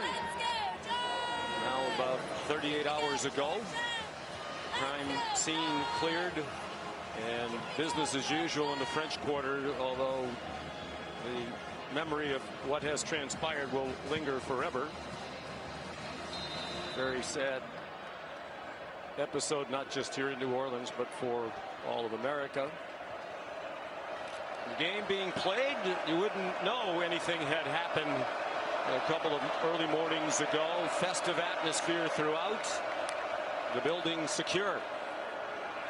Gunnar Stockton down by 17. Dylan Bell somehow wide open, and another drop ball. An absolute disaster for Georgia all season long, and a huge drop as big as any they've had all year long. Wow. I mean, nobody in the country has dropped more passes than the Georgia Bulldogs. That is their 36th drop of the year. Arian Smith and Dominic Lovett have had the most. Dylan Bell has been more sure-handed, but that one right there is one you have to reel in for your young quarterback. Their chance to get right back in the game, and Bell dropped it. A perfect throw by Stockton. He is on target to Lovett. He made a much harder catch than the one Bell would have had to make. With bodies on him, Xavier Watts was there, 19 yards, and the Dogs go quickly to the Notre Dame 44. Now, I think when the passing game now starting to get going, if they can get it going, Dominic Lovett's going to have to come alive, and they also need to start featuring Oscar Delp. This is a man coverage-based defense. You got to find the guys that are best in creating separation against man, and those two guys are Delp and Dominic Lovett. Delp's end of the line to the left. Cash Jones went in motion. Trevor Etienne to the 41-yard line, a gain of 3. You're Kirby Smart. You're probably also telling Mike Bobo this part of the field, hey, you got 4 downs to get it. So it's second down, now 7 to go. You got 3 more downs to get it. So if you want to take a shot here, see if you can't steal one, no problem. You still got 2 downs to get it on 3rd and 7 and 4th and whatever. So don't have to be super aggressive, but I don't hate it if you try one deep at some point in this sequence.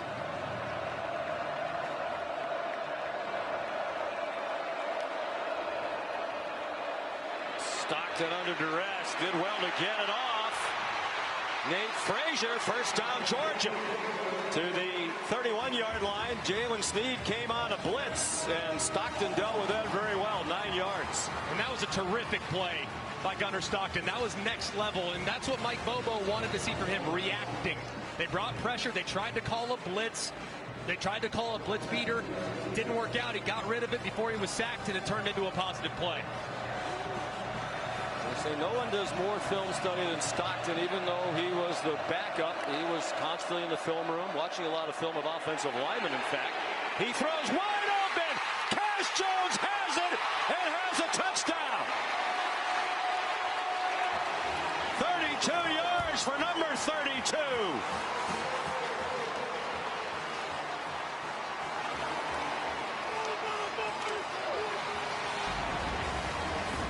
And they know that Gunnar Stockton can run, so the eyes of the linebacker are inside. What he forgets to do is cover Cash Jones, who's on a wheel route. Bowen should have been with him. He wasn't. As a result, it's a wide open touchdown for Cash Jones, who's been quiet. We had asked for him to get involved. He finally does, and now he finds the end zone to give this Georgia fan some life. So they overcome the big drop by Dylan Bell and score on the drive. Peyton Woodring makes it a 10-point game. Cash Jones, a walk-on redshirt junior from Brock, Texas. He has become a huge part of this Georgia team.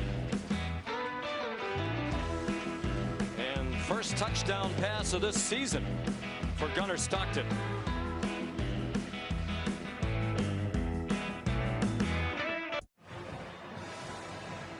Cash Jones, the touchdown, trying to help Georgia make it 8 comeback wins this season. Notre Dame's won 27 in a row when leading at the half. They haven't lost since Ohio State. That was in 2022. Crushing last-second loss in South Bend for the Irish before Riley Leonard got there. Well, it felt like the Bulldogs had to have that, and they got it. Jaden Harrison back deep for the kickoff. His 98-yard touchdown to open the half, the longest postseason kickoff return in Notre Dame history. Won't try it this time. Our next ESPN NBA doubleheader is Wednesday, January 8th. 7 o'clock, Oklahoma City and Cleveland. And at 9:30, San Antonio, Milwaukee. NBA Countdown tips off the coverage at 6:30.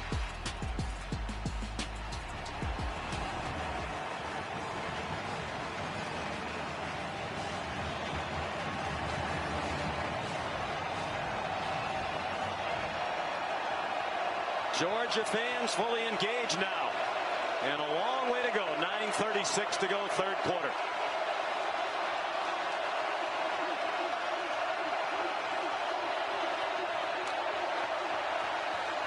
Four-man rush. Riley Leonard forced to pull it down and take off. Turns it into a gain. Lost the ball as he crossed the boundary. Chased by Damon Wilson. one thing's going to be important for Mike Denbrock, the offensive coordinator, is continue to feature the running backs. You want to talk about be aggressive. You want to make sure that they don't let Georgia get back in the game, but don't forget your best weapons. Jadarian Price, who's in the game right now, give him some looks, even in the passing game out on the perimeter if you can. For the year, they average more rushing yards per game than they do passing. Leonard again trying to turn nothing into something. Dove ahead for 2 more. Damon Wilson there again. And they're always balanced. Notre Dame prior to that play had run 42 plays, 21 each rushing and passing.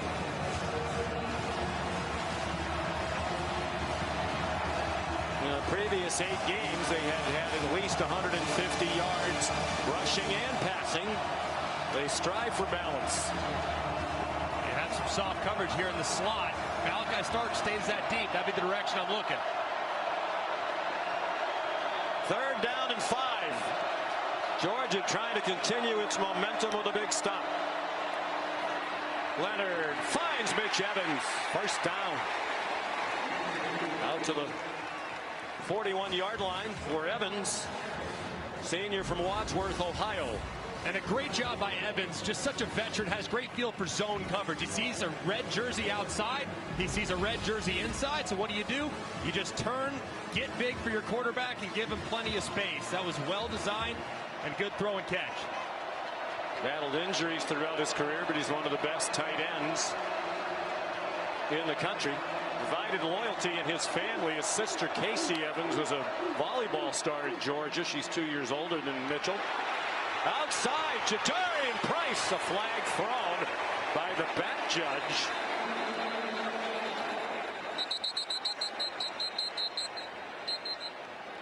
That official threw the flag about 20 yards.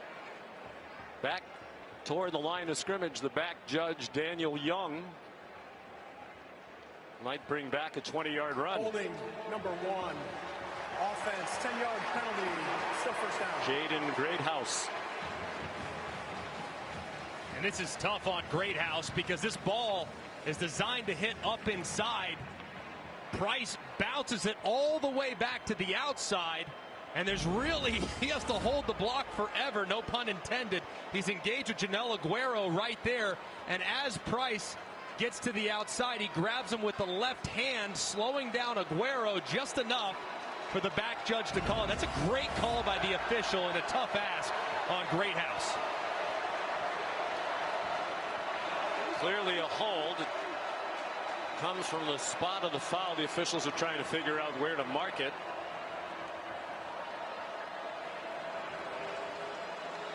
Those are kind of the runs on the perimeter, though, that I want to see Notre Dame get to. I mean, they have so much speed at the running back position. I mean, Jeremiah Love averages 14 yards a carry outside the tackle. You need to give them more looks on the edges because that's where Georgia's been vulnerable in the past. Ball back to the 36. 1st and 15, more than midway through the 3rd quarter now. The champ was in his face. Leonard got it off to Jeremiah Love. Dalen Everett there to drop it for a short gain of 2. And that's fine. I mean, that's no different than handing him to him on a wide hitting run. You get him out in the flat. He has 1 defender to beat. He doesn't beat him. So take that chance, every chance you can get. And now to make 3rd down more manageable, see if you can't get half of it back.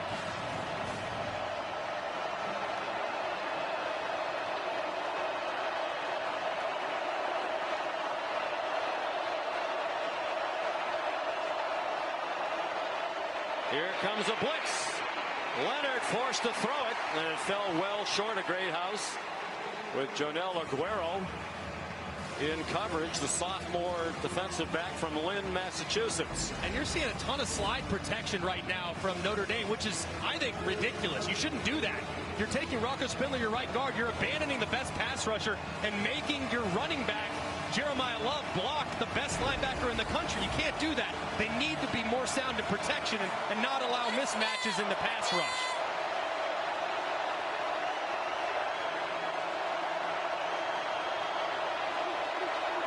Third down and 13. Four-man rush and twisting up front. Faison has some running to do. Lunges and got very close to the line to gain. About a yard short, and Marcus Freeman has a decision to make, and it looks like he's going to leave the offense on the field on 4th down and 1. And he'll have time to think about it. There's an injured Bulldog. It's Michael Williams, who missed a lot of time this season with an ankle injury suffered in their opening rout of Clemson.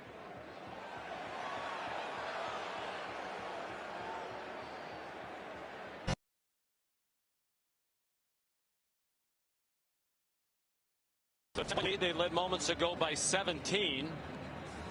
And now a huge play for the Irish. 4th and 1 from midfield. They're going to go for it. They've been an excellent 4th down team all year.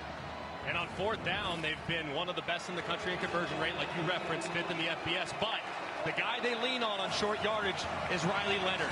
They have 6 for 6 on 4th and 1 conversions. 5 of those 6 were carries by their quarterback. Question would be, can they move that big defensive line for Georgia, which crowds the middle, thinking that Leonard's going to take off running. He does, and they hit him behind the line. He lunged toward the line, and it's going to be very close. C.J. Allen, the initial hit. Leonard managed to get off that, or they were doomed. And it looks like the Irish got a very good spot. Dan Jackson convinced it wasn't good enough for Notre Dame. It was a great play initially by Nas Stackhouse, who shot right through the gap, in a terrific effort by Riley Leonard. But where is the ball? Looks like he's lunging forward. Where is he down and where is the ball? It's so difficult to tell from that angle.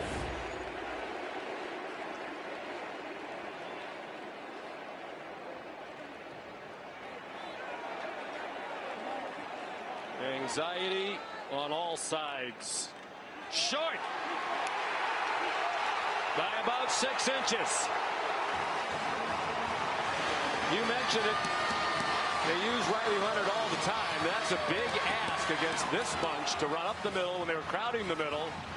When he took the snap so far behind the line of scrimmage. I mean, you better win the line of scrimmage with your offensive line, and they didn't. And they completely whipped on number 78, Nazir Stackhouse. I mean, he was in the backfield, which slowed Riley Leonard's momentum and never really had a chance to hit it at full speed. If he hits it at full speed, who knows? Maybe the momentum carries him past the line to gain, but number 78 was in the backfield before you know it because of a bust up front by the offensive line. So great field position for Georgia after scoring on the touchdown pass to a wide open Cash Jones on their last possession. Stockton handed it off, carried out his fake. Trevor Etienne got across midfield. Gain of about 1.5 yards. The difference maker when he's healthy. He missed 3 games at the end of the regular season prior to their championship game win in the SEC against Texas, for which he returned. Kirby Smart has said he's their best offensive player when he's healthy. Hasn't done a lot today. 11 carries for 38 yards. The Notre Dame blitz picked up. Stockton runs past it. Gets banged down by Adon Schuler. Stockton doesn't mind the contact. We saw that in that game against Texas when he welcomed collisions with the Texas Longhorns. Got the sideline going early in the second half when he took a hit near the Georgia side. Of course, got his helmet knocked off on the play that set up the winning touchdown in the second overtime. And possible 4-down territory here if they want to go with quarterback run. Cash Jones. Usually when he's involved on 3rd down, it's in the passing game. Tried to surprise Al Golden's defense with a run. And Kirby is going to go for it here on 4th down and 2. 4th and 2 has been a go distance for them many times in plus territory. And the guy that they've usually featured in a situation like this is Dominic Lovett. He's going to be at the point, it looks like right now. He's number 6. He's their go-to guy on 3rd and short, and see if they can find a matchup for him in a stack formation. They've also been excellent this year on 4th down. A flinch by the left guard, Dylan Fairchild. Let's see if that changes the decision. Start, number 53, offense, 5-yard penalty, 4th down. Huge mistake. The 2nd-team All-American, one of the best guards in the country, Fairchild. And he just knows it looks like they're going to go with some type of sprint right movement. He tries to get an early start on it, knows it immediately as both hands nearly go into the surrender cobra. Just a big mistake because I think they had a pretty good look to pick up that 4th down and short. Number 11 for Georgia's checked in wearing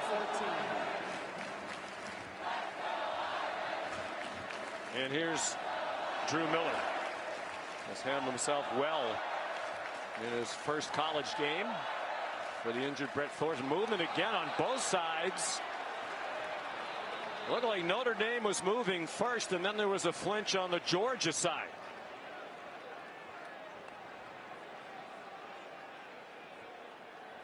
Jack Kaiser seemed to start across the line, and that drew the response from Chris Cole.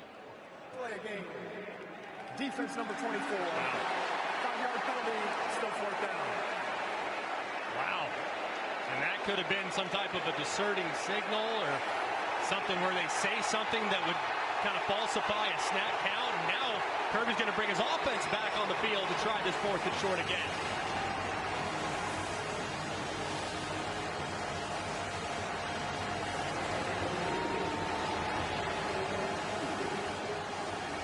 Down to short 2, so they get another crack at it. Each team has committed a penalty. The delay of game, disconcerting signals against Notre Dame. Notre Dame could not convert on 4th down and 1 a moment ago. Now it's 4th and 2. Watch Lovett in the flat. Georgia trying to convert. Pressure up the middle. Stockton got it off a low throw. And it is caught, but short of the 1st down. Dylan Bell made the catch. Al Golden brought the heat. Drake Bowen is big linebacker. Forced Stockton to get rid of it. And this is a great job. He's going to bide inside, and Bowen is going to go right up the middle. Watch this. The right tackle, Green, who normally plays left, a little confused because he's sliding out to Xavier Watts, thinking he has to protect him, which allows Bowen to come right on the inside and force the throw to be not just low, but off target as well. Just a great stand there by the Irish defense and pressure called by Al Golden. And nothing new from the former head coach at Temple and Miami. And one of the 5 finalists for the Broyles Award this year is the best assistant coach in the country. So each team with a 4th down stop. Riley Leonard a little slow to get started. It turns the corner for about 6. It's not super uncommon to see Riley Leonard have 10 carries in a ball game, but it is a little uncommon to see him have 10 carries this early as Jeremiah Love slow to get up, and that's potentially massive for Notre Dame. Timeout for an injured player at 2:55 on the play clock, game clock, 2:55. That's Jeremiah Love, one of the best running backs in the country. He kind of gets caught up inside. There's a lot of jerseys and guys falling on top of each other. It looks like he just got caught up in a little bit of the wash, walking off favoring that right side, and that was the side, Sean, that had been problematic, that right knee, for quite some time. They injured it against USC, had to leave that game in the 3rd quarter. Jonell Aguero's also limping around near the Georgia sideline. I saw that. If I'm Mike Denbrock and they're nickel and they're going to take him off, I was going to say, if he's showing any type of favoring to one side or the other, I would probably attack him with Faison, my slot receiver. But they'll make the substitution, which I think is wise. They haven't been able to get their 2 running backs going, Coach Denbrock. The offense has just 178 yards. Love just 6 carries for 19 yards. But they lead by 10, and the clock running toward the end of the third quarter. Leonard decided not to force it to Chris Mitchell. Slides down after he got the first down.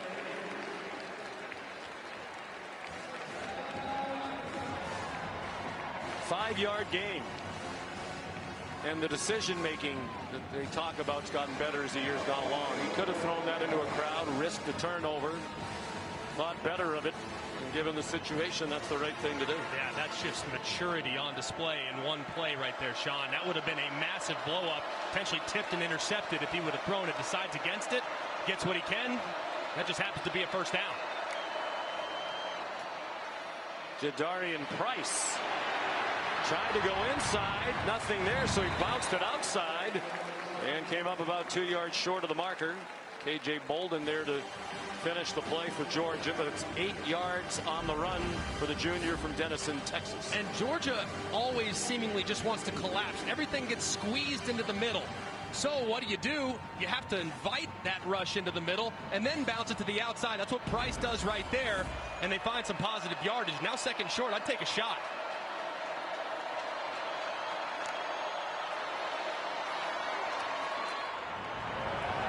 Price. Whoa. A head slap delivered to Daniel Harris at the end of the run. I like that idea if you're Notre Dame. You know, you're concerned coming in with could you block the big front, get the first down and keep on moving. Yeah, absolutely. I'm fine with that. Take the shot. Especially after you got stopped on 4th and 1 just a moment ago, and Price, one of the best backs in the country, the best back in the country in yards after contact per carry, showing a little bit of a stiff arm there en route to another nice gain on the outside. I worked for the late great Hall of Fame coach Dick McPherson at Syracuse.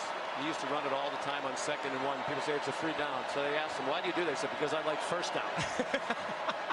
You don't like 3rd and 1s, coach? Notre Dame liking this first down.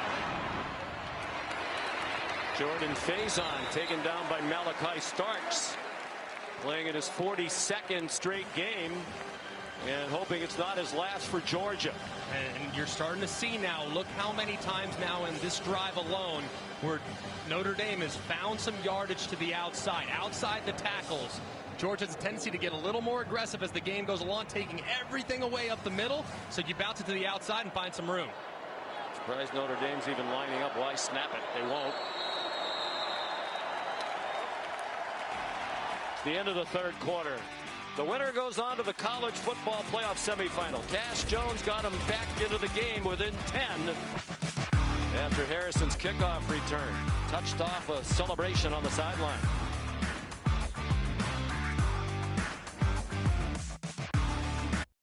Coach, you've had 7 comeback wins this season. How do you get another one here? Well, you convert 4th and 2. That's the first thing you can do. They gave us a gift and gave us an opportunity to go for it. We didn't capitalize on it. We had a big stop on them. But right now they're driving the ball on us, doing a good job. We got to get some momentum back. We got to get a stop on defense. Turnover. All right, thank you, Kermit. Thank you. Sean. Yeah, they've been turning it over and not taking it away. 2 turnovers today, 20 for the season, the most for Georgia since 2013. They've hurt. The defense has played really well. Held Notre Dame to 203 yards through 3 quarters. With special teams and defense carrying the Irish to a 10-point lead. And they're in scoring position inside the 30 as the fourth quarter begins. 2nd and 4 at the Georgia 27. Leonard pump fakes. And way too far for Jaden Harrison with Malachi Starks in coverage.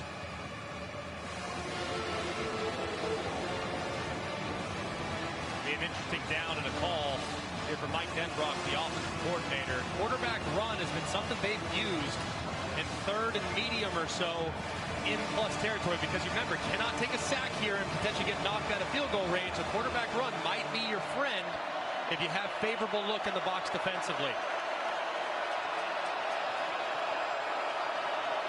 Leonard's their leading rusher by far with 65 yards on the ground. Throws it in the flat to Aeneas Williams, who's stopped 2 yards short of the first down by KJ Bolden. And now a decision upcoming for Marcus Freeman. You have to think he's going to go for it. I mean, just a moment ago, he went for it. from about 4th and this much around midfield. So got to be thinking the same thing as well for Marcus Freeman. I think because a field goal is still a 2-score game. If you can finish this drive with a touchdown, it's a 3-score game. Wants to try to put it away on this possession. I would anticipate quarterback run again. That's been the tendency all season long. Can Riley Leonard get it with his legs? If that's the play, can they block it for him? They roll him out this time. There's a flag down. Leonard throws. Faison the catch. But there is a flag down. Back of the line of scrimmage. It stands. It's a first down for Notre Dame at the 16-yard line.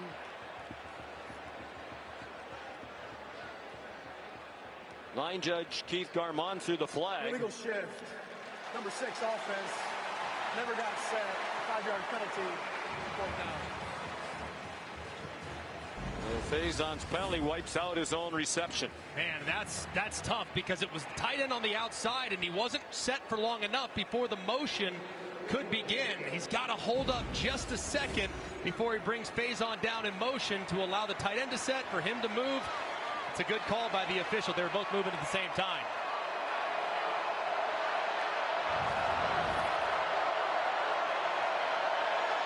Mitch Jeter,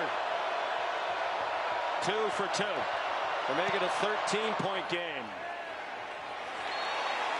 And it's good from 47. From 48-44, now 47. And the Jeter family celebration continues.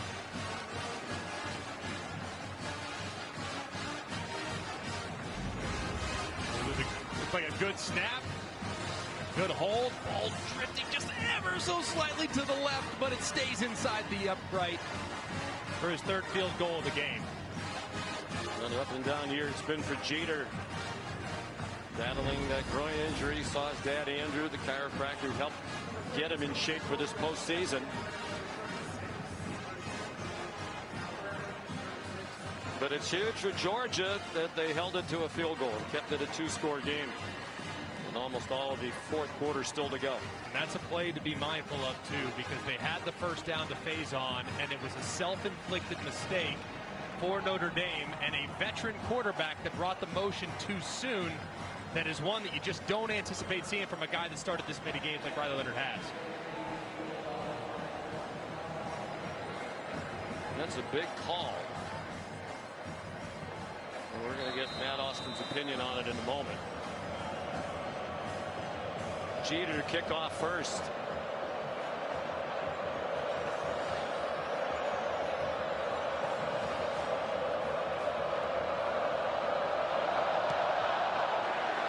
In the direction of Anthony Evans. He won't try it.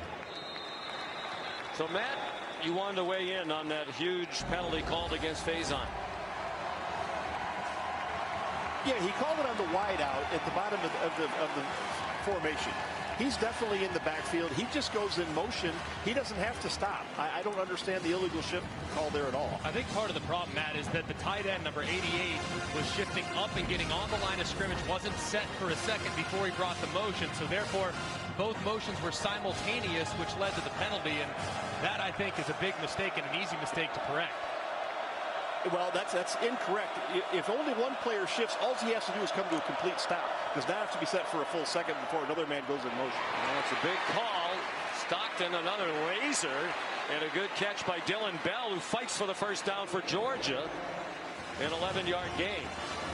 I'm not going to get in the middle of your discussion. I would just say this. It did seem a little nitpicky and like something you might see several times during a game. Yeah, absolutely. Now, I think on a quarterback, I've been told, hey, don't leave it into the eyes of the official, right? Make sure everyone's 100% set before you start the motion. So err on the side of caution if you're the quarterback.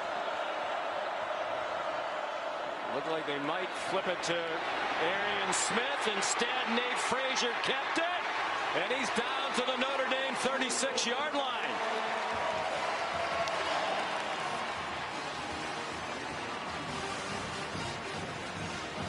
Yards for Georgia. They're on the move again. And the muddle huddle creates a lot of confusion with 4 guys outside the left tackle in the bottom misdirection, which gives Frazier tons of room to create some yardage. Stockton in the flat to Frazier, lowers his head and runs over big Drake Bowen. 8 more. I like using tempo here if I'm Mike Boga, the offensive coordinator. Good rhythm within the offensive drive. Frazier lunges for the first down. Notre Dame's had a couple of chances to make it much easier on themselves here in the second half. Stopped on a 4th down run by Riley Leonard at midfield. The penalty wiping out a first down conversion. And forced a field goal try made by Jeter. And now Georgia trying to capitalize. With just under 12 minutes to go.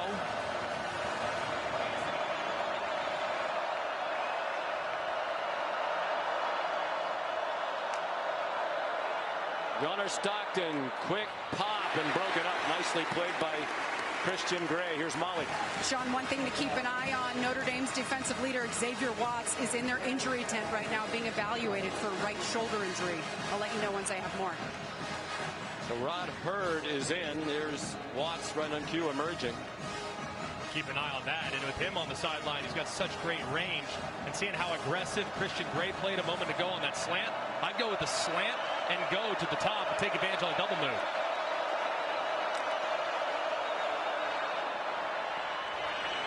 Delp in trouble behind the line of scrimmage and belted down at the 29. Tuihalamaka slowed it down, and then Drake Bowen came over to finish off Oscar Delp. And here comes Watts back in. Mass substitutions for Al Golden. This will be interesting from Al Golden. Right on the fringe of field goal range. Does he opt to bring pressure? They've been able to create a consistent pass rush all game long against the left tackle. So does he bring pressure? Does he just let Viliamu Asa go one-on-one? He's number 27, true freshman with a lot of pass rush ability. Stockton hit as he throws, and the ball's on the ground and ruled incomplete. Dylan Bell didn't hang on.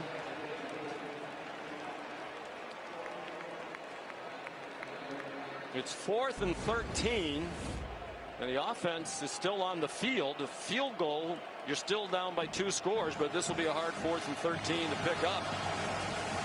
And a good play by Leonard Moore, the freshman, to break it up. This could well be the ball game for Georgia. 4-man rush, some twisting inside. Stockton got hit, and it's a flag. Lawson Lucky, the intended receiver. The linebacker Jack Kaiser running in coverage with the tight end.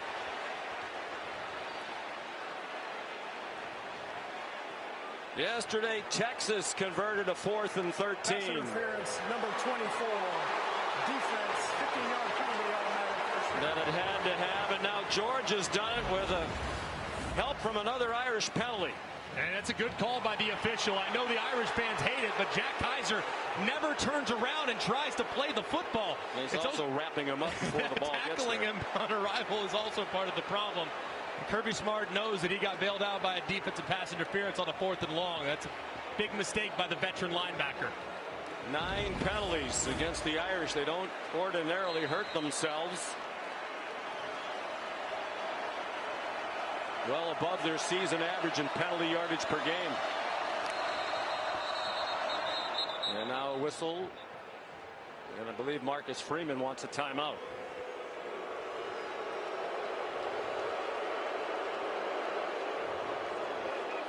No explanation from the officials what this is about. They're still talking about it.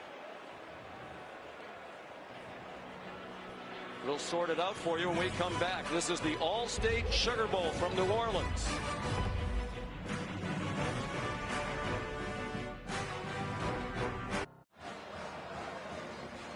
While we were away, they respotted the ball. That's the reason for the stoppage. And there is no timeout called. The winner of this game will advance to play Penn State in the Capital One Orange Bowl in one of the semifinals. The first a week from tonight. The others in the Cotton Bowl Classic, presented by Goodyear, Ohio State, and Texas.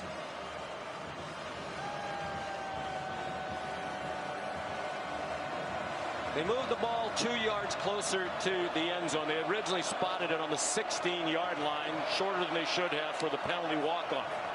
They're on the 14. Back shoulder throw broken up. Christian Gray. Nitro Tuggle, who's caught only 3 balls all year, and it's interesting that he's here. He entered the transfer portal and wasn't going to play in this game, and then changed his mind. That's today's college football. Welcome to 2025. Why wouldn't you want to play in this?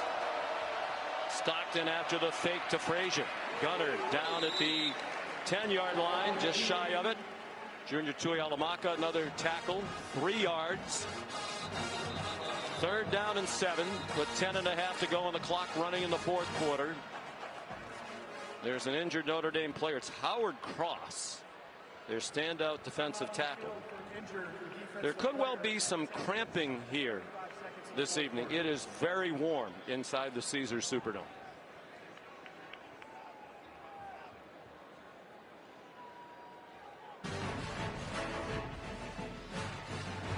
Back and getting ready for a big Georgia 3rd down. They're down 23-10. Neither team has excelled on 3rd down.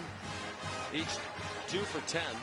17 points in a span of 54 seconds for Notre Dame. And that was actually a 25-second span in which they had the ball, included obviously some time Georgia had the ball. Cross limps off. They're already playing without his fellow outstanding defensive tackle Riley Mills. So 2 subs in the middle, Donovan Heinisch and Gabriel Rubio on defense for Notre Dame. Keep an eye on Cash Jones here with the condensed formation. He's in the backfield. He's been really good catching the ball out of it when his splits get tight. Georgia down by 13. Clock running. Stockton gesturing. Immediate blitz. Tuihalamaka took a bad angle. Gunner Stockton lowers his head and gets belted down by Adon Schuler. Gabriel Rubio, one of those backup defensive tackles, in there as well. You know, we saw the gesturing. One of the things Kirby Smart said, he was concerned about Stockton. He's not used to managing the line of scrimmage, where Carson Beck has seen every possible situation. And it was a little frantic for a moment there. It was, and he was trying to get Cash Jones working at one-on-one, but it was really well defended, and he's been very reliable throughout the course of his career. But here on a gotta-have-it situation, season on the line, to me it's number 6, Dominic Lovett. In the bunch to the right. 4th down and 5. Pressure from Notre Dame, and that pass is incomplete. Bodies tangling, no flag. Lawson Lucky the target, and Rod Hurd, the transfer from Northwestern, had the coverage. And it looked like Lucky had a matchup he wanted, but the throw's too high, and Lucky just never really is able to get his feet underneath himself to leap and take advantage of that height advantage. As we look at it from the AT&T connected cam, he's just falling backwards the whole way, has nothing underneath him to go up and try to make a leaping grab. Marcus Freeman looks on and celebrates the off-the-target pass. So big 4th down stops on both sides. And the Dogs still down by 13 with under 9.5 to go. Georgia 0 for 2 on 4th down now, and Notre Dame had that 0 for 1 when Riley Leonard was stuffed at midfield. Irish from their own 9. Darian Price, the running back. And he gets the handoff. Tough run. He's across the 13. Molly? Well, Sean, you saw running back Jeremiah Love limping on the sideline, favoring his right knee. He tried cutting side to side, was in visible discomfort. So they put a hard brace on that right knee. You can tell he's still bothered by the injury, but he's doing everything he can to return. I'm told he will try to go, and he told us he does not need to be 100% to be effective, guys. Showed that last week when he had the flu. Had a 98-yard touchdown run. One of the fastest running backs in the country. Price is a pretty good number 2. He's across the 15. Talked to Jeremiah Love about that touchdown run against Indiana from his own 2-yard line. He said, I knew as soon as I turned the corner I was going the distance because nobody is going to catch me. Not just Indiana. Once he's in the clear against anybody, he's going the distance. And he did. 100-meter high school state champion in Missouri.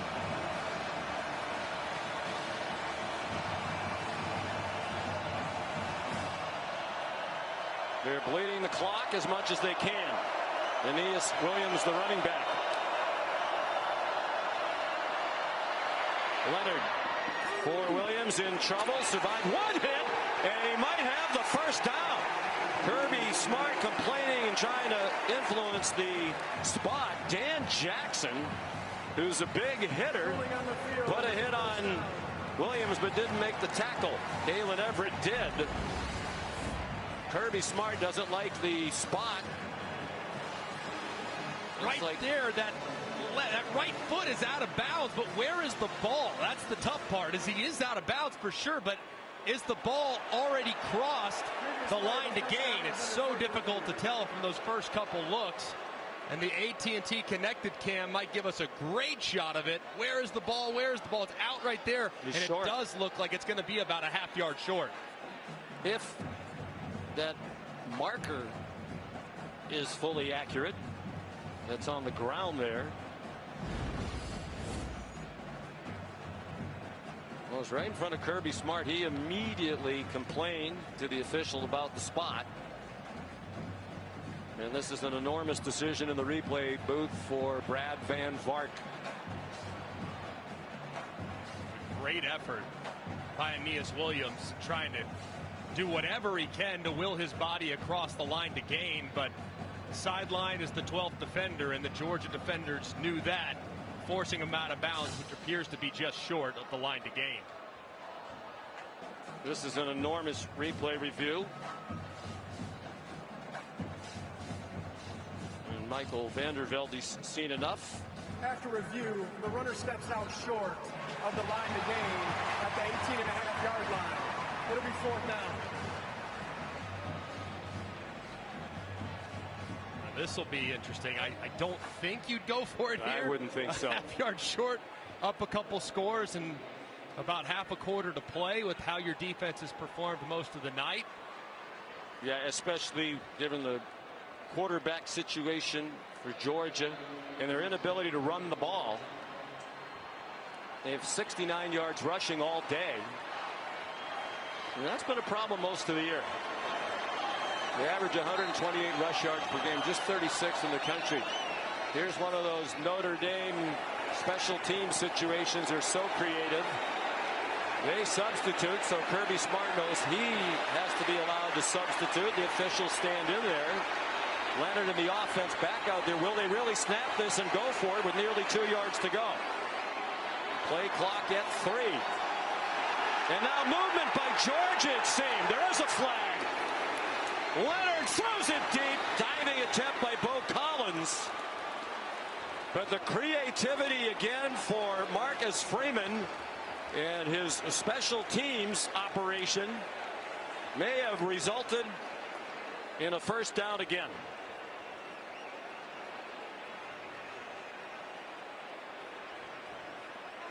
And give Georgia credit.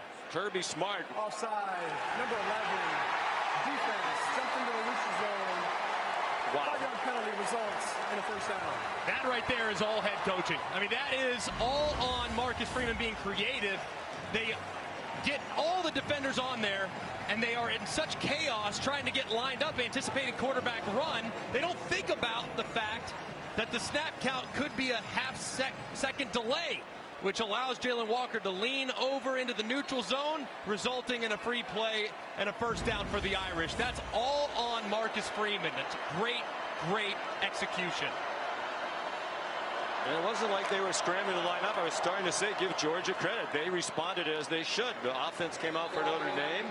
Kirby and his staff knew they had time to get the defense out. They did. They were set and ready to go, and then they flinched. And that's just, and great coaches do this, whether it's a surprise onside kick or a fake punt, or you steal a possession. Right now, you have a new lease on life because you, as a head coach, just made a critical decision to go and steal a possession. Just tremendous kudos to the third-year head coach of the Irish. We saw him do it in round one against Indiana. And they went to a strange formation with the field goal unit on the field and forced Indiana to use a timeout. Jadarian Price, the ball carrier. We talked to Kurt Signetti, the IU coach, before that game. It's one of the first things he said. He admired how creative they are in special team, the way they block kicks. And it's Marcus Freeman and it's also Marty Biaggi. Of course, in that instance, they ran the offense back out.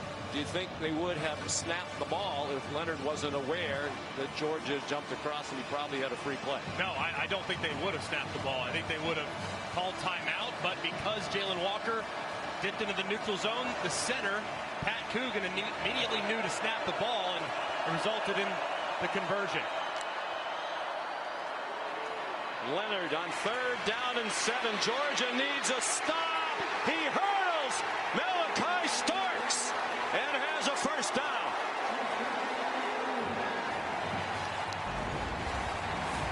And this is a great job. You have pullers all across the front, but it's really about Riley Leonard and his speed getting to the edge. There's really not a whole lot that he can do. He has to race this outstanding defense to the sideline, but there is the All-American Malachi Starks waiting in his way. Riley Leonard does not care, goes up and over and converts an incredible 3rd down from the AT&T Connected Cam. Channeling Jeremiah Love, who 5 times this year has hurdled defenders. Aeneas Williams, the clock goes under 5 minutes to go now. What a competitor Riley Leonard is. When you talk to his teammates and coaches, that's the first word they use. Mentioned he wasn't highly recruited as a quarterback. He was a basketball prospect who had many Division I scholarship offers in hoop before he got his first from Duke in football. This is the All-State Sugar Bowl.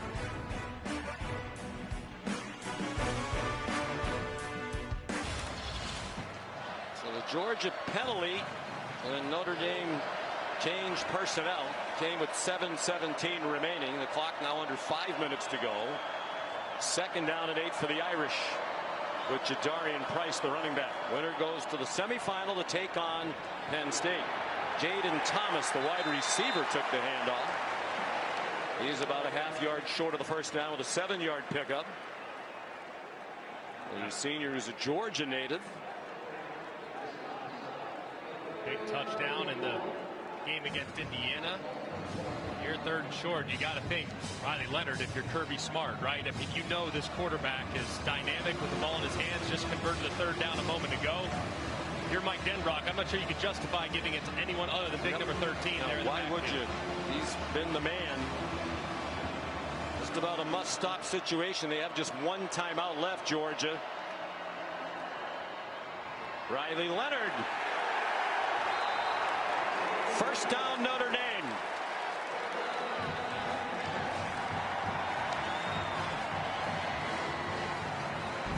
And they had some leakage earlier on some of these interiors. They know what's coming. It's Riley Leonard right up the middle, but this time it's so much more secure by the Notre Dame offensive line. They didn't allow Nas Stackhouse or one of these great defensive tackles to slip inside and create a free rush. Marcus Freeman knows all about the power of that front, and it leads to a big first down. It's an offensive line that has gotten better as the year's gone along. They had to replace 2 high draft pick tackles from a year ago. That was Pat Coogan, the center, and Billy Shrouth, the left guard, leading the way. Jadarian Price, the ball carrier. When will Kirby use his last time out? It'll be right now.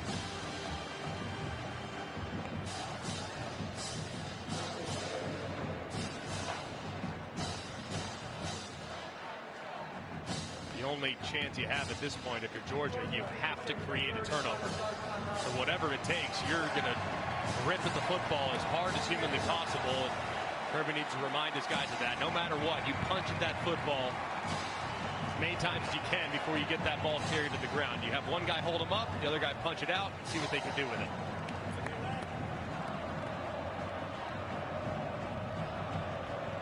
.325 to go.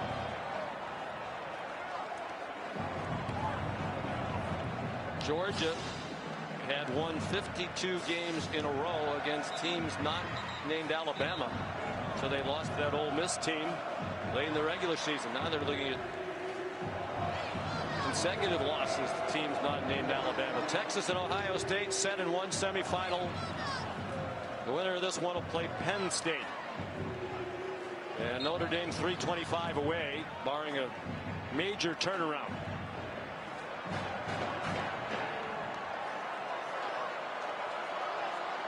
Leonard's going to go under center. Ooh, a little trickery. Faison. It works. Looked like it was going nowhere. He weaved his way for a first down. There is a flag down. Back at the 50-yard line. I think they might get an illegal formation. Didn't look like they had enough guys on the line of scrimmage. Illegal formation. More than 4 players lined up in the backfield. Offense. 5-yard penalty. Second down. Well, when you're done with this, you might take Matt Austin's place for Bill LeMonnier. There's one thing I can do 2 things on the football field. 1, make sure we're lined up properly, and 2, hand it off. Those are the 2 things I know I can do, having played in the college level. And that time, I knew that tight end wasn't up on the line of scrimmage. So a good call and a big mistake there. Very unusual for the Irish, as we said earlier, to hurt themselves with penalties. 10 for 78 yards. A lot of them have been really costly. That one wiped out a huge first down that would have allowed them to take the clock way down toward the end. Aeneas Williams now on 2nd and 13. Malachi Starks wrestles him down after Warren Brinson could not. Well, the clock will run under 3 minutes to go. If you're Riley Leonard, no chance you snap this ball with anything more than 1 second remaining on the play clock. He's played a ton of football. It's been a tremendous 6.5-minute drive to extinguish almost all hope for the Georgia Bulldogs. So don't give them any by snapping it and getting them a couple free seconds. Mom Heather watching.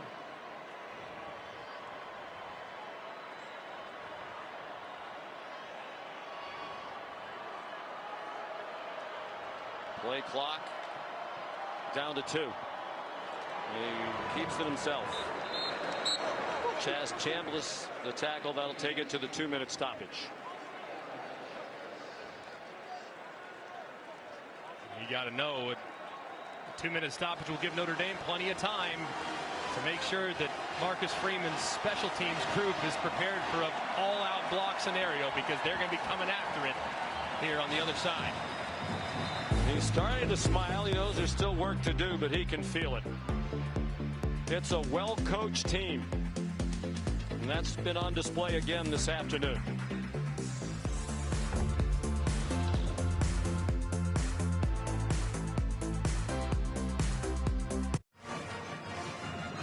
Sean McDonough, Greg McElroy, Molly McGrath, and Laura Rutledge back here at the Caesars Superdome in New Orleans. Notre Dame hoping to dance an Irish jig when this game is over in celebration of a trip to the Conference Football Playoff semifinal. They're going to punt. Well, they ran 9 plays after Georgia jumped offside. They took 5:17 off the clock. 4th and 8, James Rendell. And takes a Georgia bounce back toward the 20-yard line. The one play that should not be forgotten, will certainly be talked about in the postmortems, is the play in the beginning of the second quarter. About a minute into the second quarter in a scoreless game, you see the official, the side judge, J.B. Garza, collide with someone on the Georgia sideline. The play went to the 11-yard line, 67 yards, but the 15-yard penalty brought it back to the 25. That's Parker Jones, a walk-on cornerback who hasn't played in the game this year. He must be absolutely devastated. They wound up settling for a field goal and took a 3-0 lead. They were poised to score a touchdown. Trevor Etienne, the running back. It's almost certainly a throwing game, and Stockton taken down, but they were trying to stop the play. The official on the far sideline was running in with his hands over his head. False start. Number 11. Offense, 5-yard penalty. First down. Arian Smith. So no timeouts. They have to score 2 touchdowns, trying to do it with Gunnar Stockton in his first college start. He's got 18 for 29 for 225 and a touchdown. No interceptions. He's been sacked 3 times. And the protection's the problem right now. I mean, the left side of the offensive line has really struggled. So they'll line up an electric pass rusher and Snead on the edge.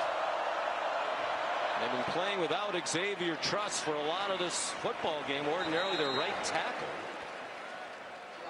Ball got to ETN for a 10-yard gain. So Freeling, who started at right tackle, has played left tackle. And Ernest Green is playing the other tackle spot. Leonard Moore up from the corner to drop Dylan Bell. Apparently there's something wrong with Truss, and he's realizing that his career is likely over. Yeah, I don't understand. I mean, take some shots. I mean, I understand that it's hard to block these guys, but man, you got to throw it downfield. I mean, dink and dunk. 2-score game, can't do it. Down to a minute to go. There is the deep ball, and it is incomplete. Leonard Moore had the coverage on Dylan Bell.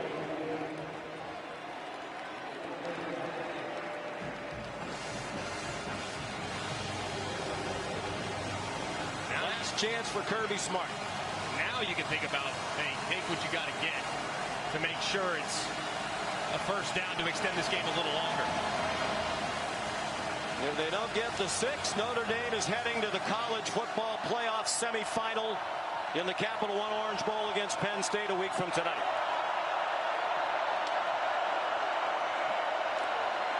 Stockton sacked by Donovan Heinisch. And a fitting ending